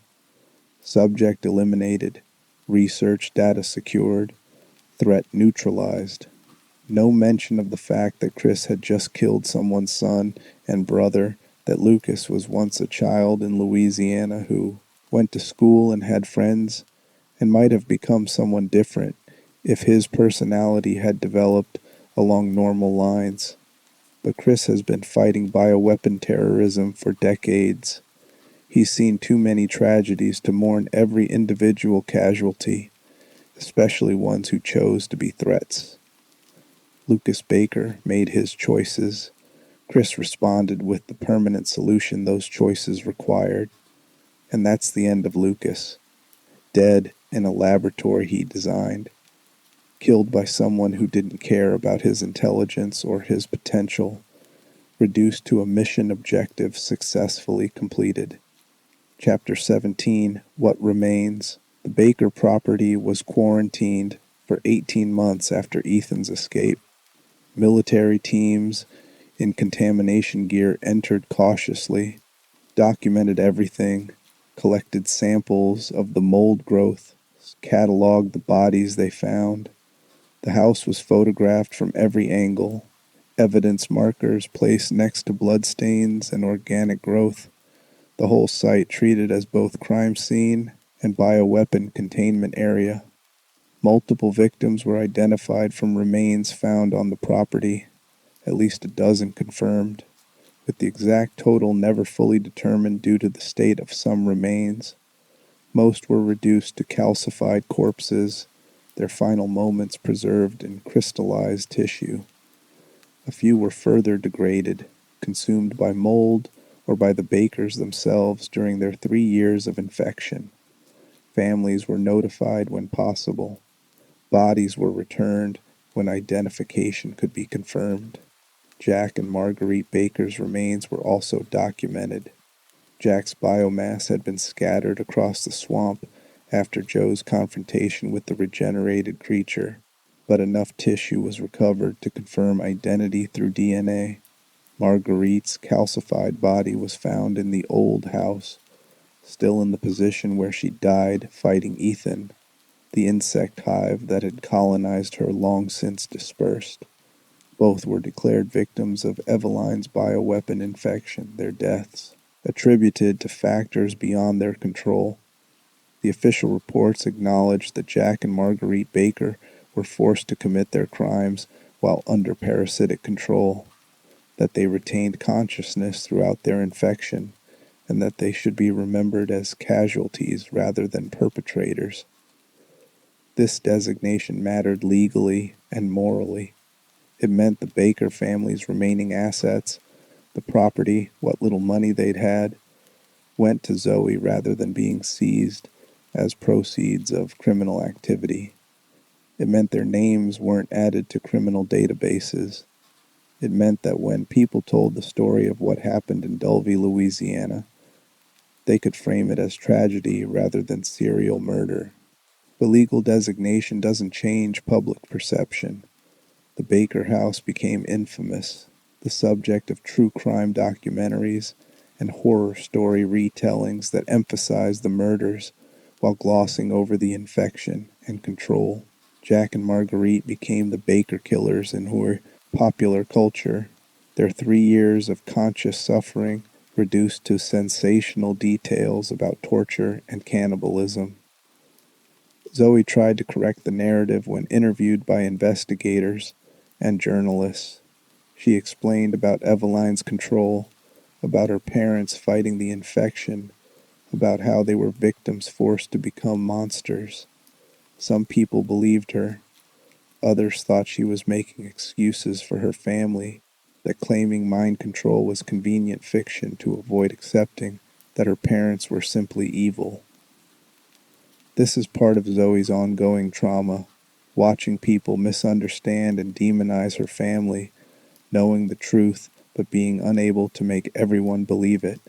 She has her parents' journals from before infection, has documentation of their lives before October 2014, has evidence that Jack and Marguerite were good people who made one compassionate decision that destroyed them.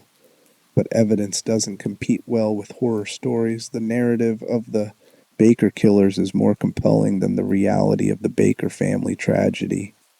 So the sensational version spreads, while the truth remains known only to those who study the classified reports. The property itself was eventually decontaminated. Crews in full protective gear removed the mold growth, treated the structure with chemical agents that killed remaining biomass, demolished sections too damaged to salvage.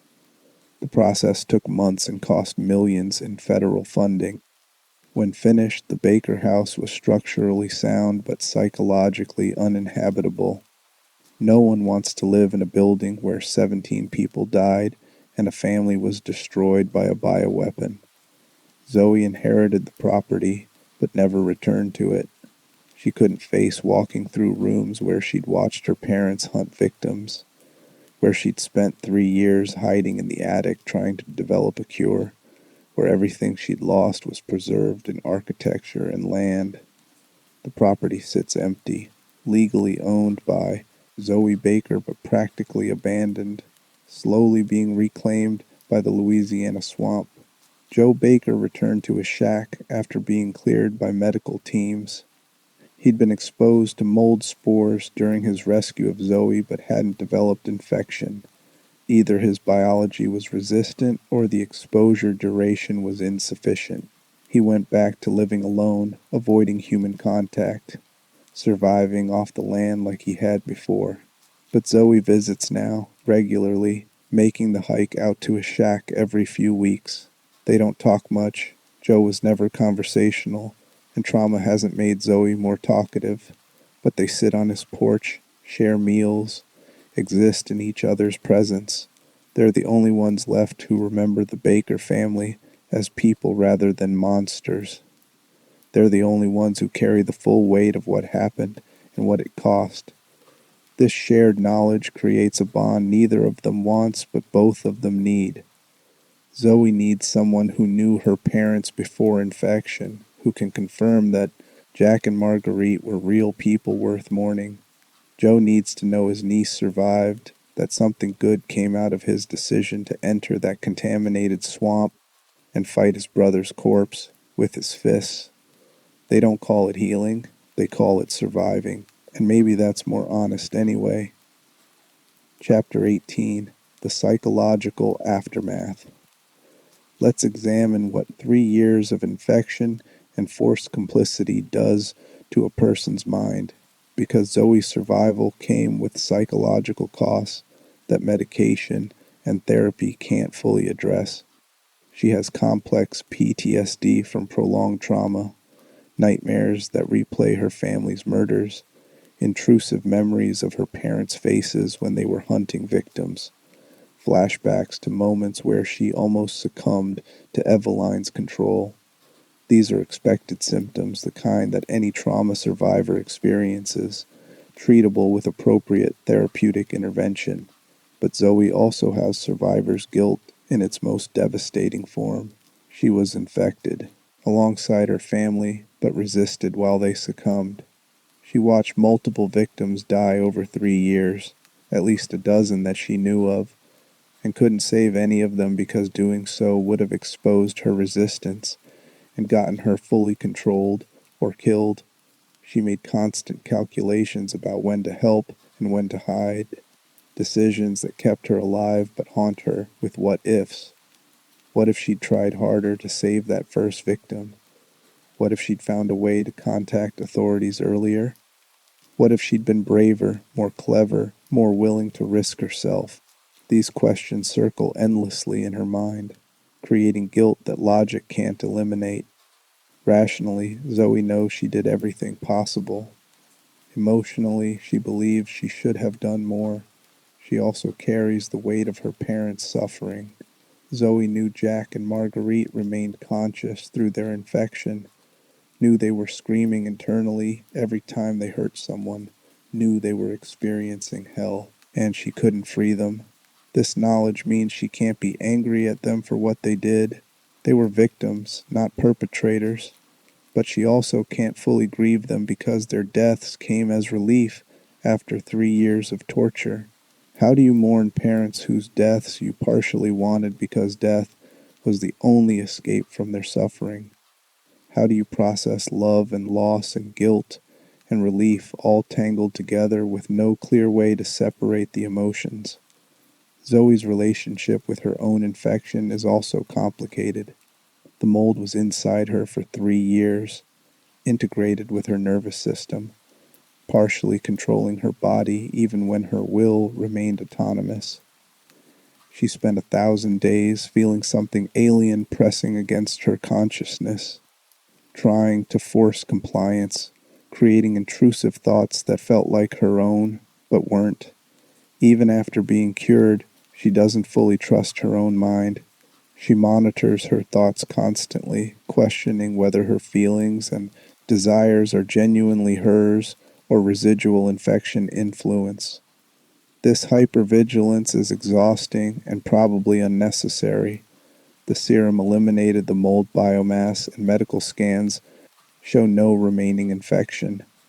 But psychological recovery doesn't follow medical logic. Zoe also struggles with identity coherence. For 3 years, her entire existence was defined by resistance. Every decision, every action, every moment was filtered through the question, will this maintain my autonomy or help my family? She became expert at hiding her true self, performing compliance while internally fighting every second. This created a fragmented sense of identity where performance and reality separated. Now that she's free, she doesn't know who she is beyond survivor and resistor. Those roles defined her so completely that removing them leaves a void. She's not the person she was before October 2014, that Zoe died along with her family. She's not the infected person who fought for 3 years that Zoe died when the serum cured her. She's someone new, constructed from trauma and survival, and she's still figuring out what that person's shape is. Therapy helps but can't solve everything. Zoe works with trauma specialists who understand PTSD and survivor's guilt, who help her process the cognitive distortions trauma creates, who teach her coping strategies for managing intrusive memories and hypervigilance. The work is slow and painful, and sometimes feels pointless, but she does it because the alternative is letting the infection win retroactively by destroying her psychologically after failing to destroy her physically. She also connects with other bioweapon attack survivors, people who experience different tragedies but share the understanding of what it means to have your reality altered by engineered horror. These connections matter in ways therapy can't replicate. Talking to someone who's also lost family to bioweapon terrorism, who also watched institutions fail to protect people, who also survived something that should have killed them, creates validation that helps counter the isolation trauma creates. But here's the uncomfortable truth that Zoe has to live with. She will never fully recover. The best outcome is learning to function with the damage, building a life that accommodates her trauma rather than transcends it. She'll always have nightmares. She'll always check her thoughts for signs of external influence. She'll always carry guilt about the 17 people who died while she survived. Recovery doesn't mean returning to who you were before trauma. It means constructing someone new who can hold the trauma without being consumed by it. Zoe is building that person slowly through therapy and time and the stubborn refusal to let Eveline's infection take anything more from her than it already has. She's 24 years old when she's finally cured. She's lost 3 years, her entire family except Joe, her home, her sense of safety in the world. Most people experiencing that level of loss would break completely, would surrender to substance abuse or suicidal ideation or dissociation so severe they couldn't function. Zoe doesn't break. She bends, fractures, struggles, but she doesn't break. The same resistance that kept her autonomous through infection keeps her fighting through the psychological aftermath. She survived Eveline. She'll survive the trauma of surviving Eveline. This is perhaps the only truly hopeful element in the Baker family tragedy. One person made it out alive and conscious, and still themselves. Zoe Baker is damaged, traumatized, carrying wounds that will never fully heal. But she's alive and she's free, and she's determined that her family's suffering will mean something beyond just another bioweapon horror story. She testifies to investigators, provides detailed documentation of the infection process, helps researchers understand mold behavior so better treatments can be developed. She advocates for bioweapon attack survivors, pushing for better support systems and recognition that victims of these incidents need specialized care. She uses her biology background to consult on containment procedures, her first-hand experience making her invaluable for understanding how infected individuals think and behave. Zoe turns her trauma into purpose. It doesn't erase what happened or eliminate her pain, but it gives her something to do with the survival she fought so hard to maintain. Her family died as victims. She lives as a survivor who refuses to let their deaths be meaningless. And maybe that's the closest thing to justice the Baker family will ever get. Chapter 19, The Broader Implications. The Baker family tragedy wasn't isolated. It was part of a larger pattern of bioweapon development and deployment that has plagued the Resident Evil universe for decades. And understanding their specific story requires understanding the system that made it possible. The connections, the organization that created Eveline and employed Lucas, is just one of many bioweapon research groups operating in the shadows of legitimate corporations and government programs. They're motivated by profit. Bioweapons are valuable to militaries, intelligence agencies, and anyone who needs force projection without conventional warfare. The connections didn't care that Eveline would destroy innocent families. They cared that she demonstrated successful infiltration and control capabilities that clients would pay billions for. This corporate evil is mundane, banal, the kind that exists in spreadsheets and quarterly reports rather than cackling villain monologues. The executives who funded Eveline's development probably never saw the Baker property, never watched Jack and Marguerite suffer, never confronted the human cost of their investment. They just saw projections and profit margins and competitive advantage. This distance between decision makers and consequences is how atrocities become possible. The people ordering bioweapon development aren't sadists. They're business people who view human suffering as externality, acceptable cost in pursuit of technological advancement and market dominance. They're not trying to cause horror. They're trying to create products. The horror is just an unfortunate side effect they're willing to tolerate. The Baker family died because business people in offices thousands of miles away decided that developing a parasitic control bioweapon was worth whatever incidental casualties occurred during field testing. Jack and Marguerite were collateral damage in research and development. The victims they killed were acceptable losses in data collection. Zoe's 3 years of psychological torture were merely documentation of infection resistance factors. This framing isn't meant to excuse the connections or diminish their culpability. It's meant to illustrate how institutional evil operates, not through deliberate cruelty, but through systematic dehumanization where people become test subjects, casualties, data points. The Bakers weren't murdered by villains. They were destroyed by a system that didn't consider their humanity relevant to business objectives. And this system continues. The Connections was damaged by Blue Umbrella's operations, but not eliminated. Other organizations perform similar research under different names, operating in countries with minimal oversight, funded by clients who want capabilities without questions.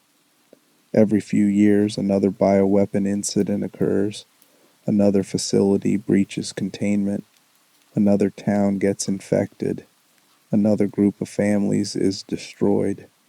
The pattern repeats because the incentives haven't changed. Bioweapons remain profitable. The technology advances faster than regulation can contain it. And the people making decisions about development and deployment remain safely distant from the consequences. What happened to the Baker family will happen again in different locations with different bioweapons, but following the same essential structure: infection, loss of control, forced complicity in atrocity, eventual death, or permanent damage. Until the system that creates these weapons is eliminated rather than regulated, the tragedies will continue. This is what makes the Baker story more than just horror entertainment. It's a warning about what happens when corporate interests and military ambitions combine with cutting-edge biotechnology in environments with insufficient oversight. The Bakers weren't special or uniquely unlucky. They were just the family living closest to where a bioweapon shipment crashed during a hurricane. Any family could have been the Bakers. That's the genuinely terrifying implication underneath the horror game, Violence. Chapter 20. Memory and Memorial. There's no memorial for the Baker family, no plaque acknowledging what happened to them, no public recognition of their tragedy. The property sits empty and unmarked, slowly being consumed by the Louisiana swamp that's always existed at the edges of civilization. This absence of memorial is partly security classification. The government doesn't want public knowledge of bioweapon incidents because it would cause panic and raise uncomfortable questions about oversight. But it's also because the Baker family's story doesn't fit comfortable narratives. They're not purely victims. They killed people, caused suffering, committed acts that would be classified as serial murder if context is removed. They're not purely perpetrators. They were infected, controlled, conscious but helpless to stop themselves. How do you memorialize people who exist in that uncomfortable middle space between victim and monster? What words do you use to acknowledge their suffering without diminishing the suffering they caused? Zoe struggles with this question. She wants her parents remembered as the people they were before infection, but that requires explaining the infection, which requires discussing the 3 years of murders, which creates public perception that Jack and Marguerite were monsters who deserve no sympathy. She's tried writing their story, documenting everything from before October 2014 through the cures and aftermath. But every attempt fails because language can't hold the complexity. Words simplify. They create heroes and villains, victims and perpetrators, clear moral categories that the Baker tragedy refuses to fit into. So the family exists primarily in classified documents, in medical reports and incident analyses that will remain sealed for decades. Future researchers studying bioweapon history might discover them, might read about the mold infection at Dulvey, might note the Baker family as case study in Eveline's control capabilities. But they'll be data points, not people. Their love for each other before infection won't appear in clinical reports. Jack's military service and Marguerite's faith and Zoe's determination to save them won't register as significant factors in risk assessment matrices. They'll be reduced to infected subjects, controlled duration 1,012 days, 17 confirmed casualties, 1 resistant survivor, threat neutralized. Joe Baker keeps 1 photograph of the family from before infection. It's from a Christmas years earlier, all of them gathered in the living room that would later be consumed by mold, smiling at the camera in that slightly awkward way people smile for family photos. Jack has his arm around Marguerite. Zoe is mid-laugh at something Lucas said. Even Lucas looks almost normal, participating in family moment without visible contempt. This photograph is the only memorial that exists for who the Bakers were before they opened their door to help shipwreck survivors during a hurricane. Joe keeps it in a drawer in his shack, doesn't display it because looking at it too often makes the grief unbearable, but he keeps it because someone needs to remember that these people existed, that they were family, that they mattered beyond the horror that consumed them.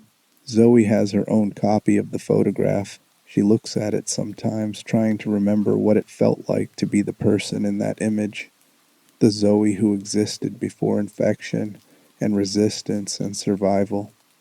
That person feels like someone she knew rather than someone she was, separated by 3 years and trauma into a different identity. But looking at the photograph also reminds her why she fought. The people in that image, her parents laughing, her family together, were worth saving. The fact that she couldn't save them doesn't erase their value or her love for them. This is the private memorial that replaces the public one that will never exist, a photograph kept in a drawer, looked at occasionally by the only two people left who remember the Baker family as people rather than bioweapon incident case study. It's inadequate, it's insufficient, but it's all they have. Chapter 21. 3 years later, speculation. The game ends with Zoe's rescue, with Joe defeating the creature that used to be Jack, with the Baker property quarantined, and the surviving family members trying to rebuild lives from the wreckage. But life continues after horror games end, and it's worth considering what the following years might hold for the survivors. This section is speculation rather than canon, extrapolating from what we know about the characters and the world they inhabit. Zoe likely relocates far from Louisiana, putting physical distance between herself and the property where she lost everything. She might continue her education, completing a biology degree with focus on infectious disease or biotechnology. Her first-hand experience with mold infection makes her valuable to organizations studying bioweapons, though she'd be selective about who she works for. She wouldn't help anyone developing weapons, only groups working on containment and cure. She probably changes her name legally, adopting an identity that isn't immediately connected to the Baker family tragedy, not to hide or escape, but to avoid the constant burden of being recognized as the Baker family survivor everywhere she goes.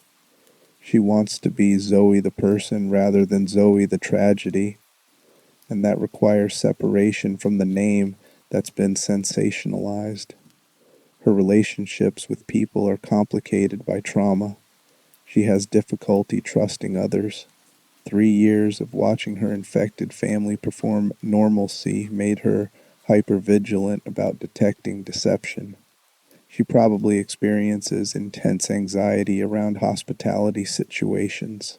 The act of inviting someone into a home triggering associations with how Eveline infiltrated her family. Her romantic relationships, if she pursues them, require patience from partners willing to work around triggers and boundaries that seem arbitrary to people without her specific trauma history, but she also has strengths developed through survival. Zoe is resilient beyond normal human limits, having resisted a bioweapon designed to destroy autonomy. She has clarity about what matters. After watching her family die, she doesn't waste time on trivial concerns. She's learned to function despite ongoing trauma, creating systems and strategies that let her work and connect and build despite psychological damage that would incapacitate others. Joe remains in his swamp shack, but accepts more connection than he did before. Zoe's regular visits become something he actively looks forward to rather than tolerates. He might even visit her occasionally, making the trip out of the swamp to see where she's living, confirming that she's safe and functioning. These visits are brief and awkward. Joe is not suited for civilization, but they happen, representing growth for someone who spent decades avoiding human contact. He also serves as unofficial guardian of the Baker property, making sure vandals and curiosity seekers don't disturb the site. The property is technically Zoe's, legally hers to sell or develop, but she can't bring herself to profit from land where her family died. Eventually, she'll probably donate it for conservation, turning the site into protected wetland where the mold contamination can be monitored and the property preserved as bioweapon research site rather than tourist attraction. The 17 victims' families receive some closure, as remains are identified and returned. Some families accept the explanation that the Baker family was infected and controlled, understanding that Jack and Marguerite were victims alongside their loved ones. Other families reject this narrative, believing it's excuse-making, insisting that the Bakers were simply murderers who deserve no sympathy. This division in perception means public memory of the Baker family remains contested. Some people remember them as tragic casualties of bioweapon terrorism. Others remember them as the Baker killers who tortured and murdered for 3 years.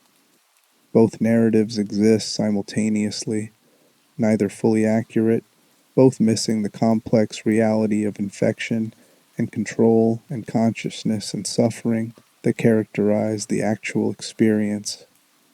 Years pass. The Baker property is gradually reclaimed by nature, the decontaminated buildings weathering under Louisiana humidity and neglect. The swamp erases evidence of human habitation, vines covering structures, water claiming land, the ecosystem recovering from bioweapon contamination. Eventually, few people remember what happened there. It becomes local legend, the kind of story people tell to scare each other, details distorted through retelling until fact and fiction become indistinguishable. The true story remains in classified documents and in the memories of Zoe and Joe, known fully only by the people who lived it. And maybe that's appropriate. Not all tragedies require public consumption. Some stories exist for the survivors, helping them process and integrate what happened, providing narrative structure that makes survival feel meaningful. The Baker family's full story, with all its complexity and horror and humanity, belongs to Zoe and Joe. Everyone else gets simplified versions that serve their needs: entertainment for horror fans, case studies for researchers, cautionary tales about bioweapon development for policymakers. But the real story, the complete story, remains private.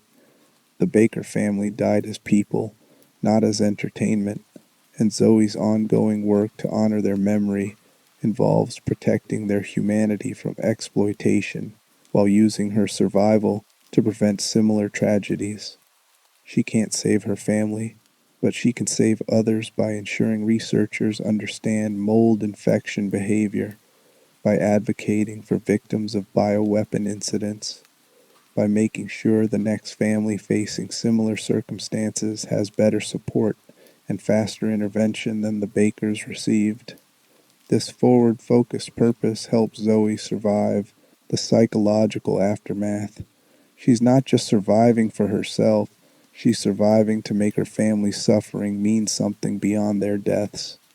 This doesn't erase the trauma or bring them back or provide the justice they deserved, but it gives her reason to keep going despite damage that would otherwise make living unbearable. And 3 years after rescue, 5 years after rescue, 10 years after rescue, Zoe Baker continues. She builds a life. She forms relationships. She contributes to bioweapon research and containment. She visits Joe in the swamp and maintains the private memorial of photograph and memory. She carries her family with her, not as burden but as presence. The people she loved integrated into who she becomes. She survives, and in surviving she ensures they're not forgotten. Outro, the Baker family opened their door during a hurricane to help 2 shipwreck survivors. 3 years later, everyone except Zoe was dead. 17 innocent people had been murdered, and the family home was contaminated by bioweapon residue that required federal intervention to contain. This is what happened when compassion encountered corporate bioweapon development, when Southern hospitality met parasitic control technology, when a normal family became unwitting test subjects in an experiment they never knew existed. Jack Baker died conscious, aware, and helpless after 3 years of being forced to murder strangers. Marguerite Baker died the same way, her faith and nurturing instincts weaponized against everything she believed. Lucas Baker chose collaboration over resistance and died building death traps for terrorists. Zoe Baker resisted for 3 years and survived to carry the full weight of what her family suffered. This is what really happened to the Bakers after Resident Evil 7. Not redemption or justice or closure, just survival, trauma, memory, and the ongoing work of living despite damage that never fully heals.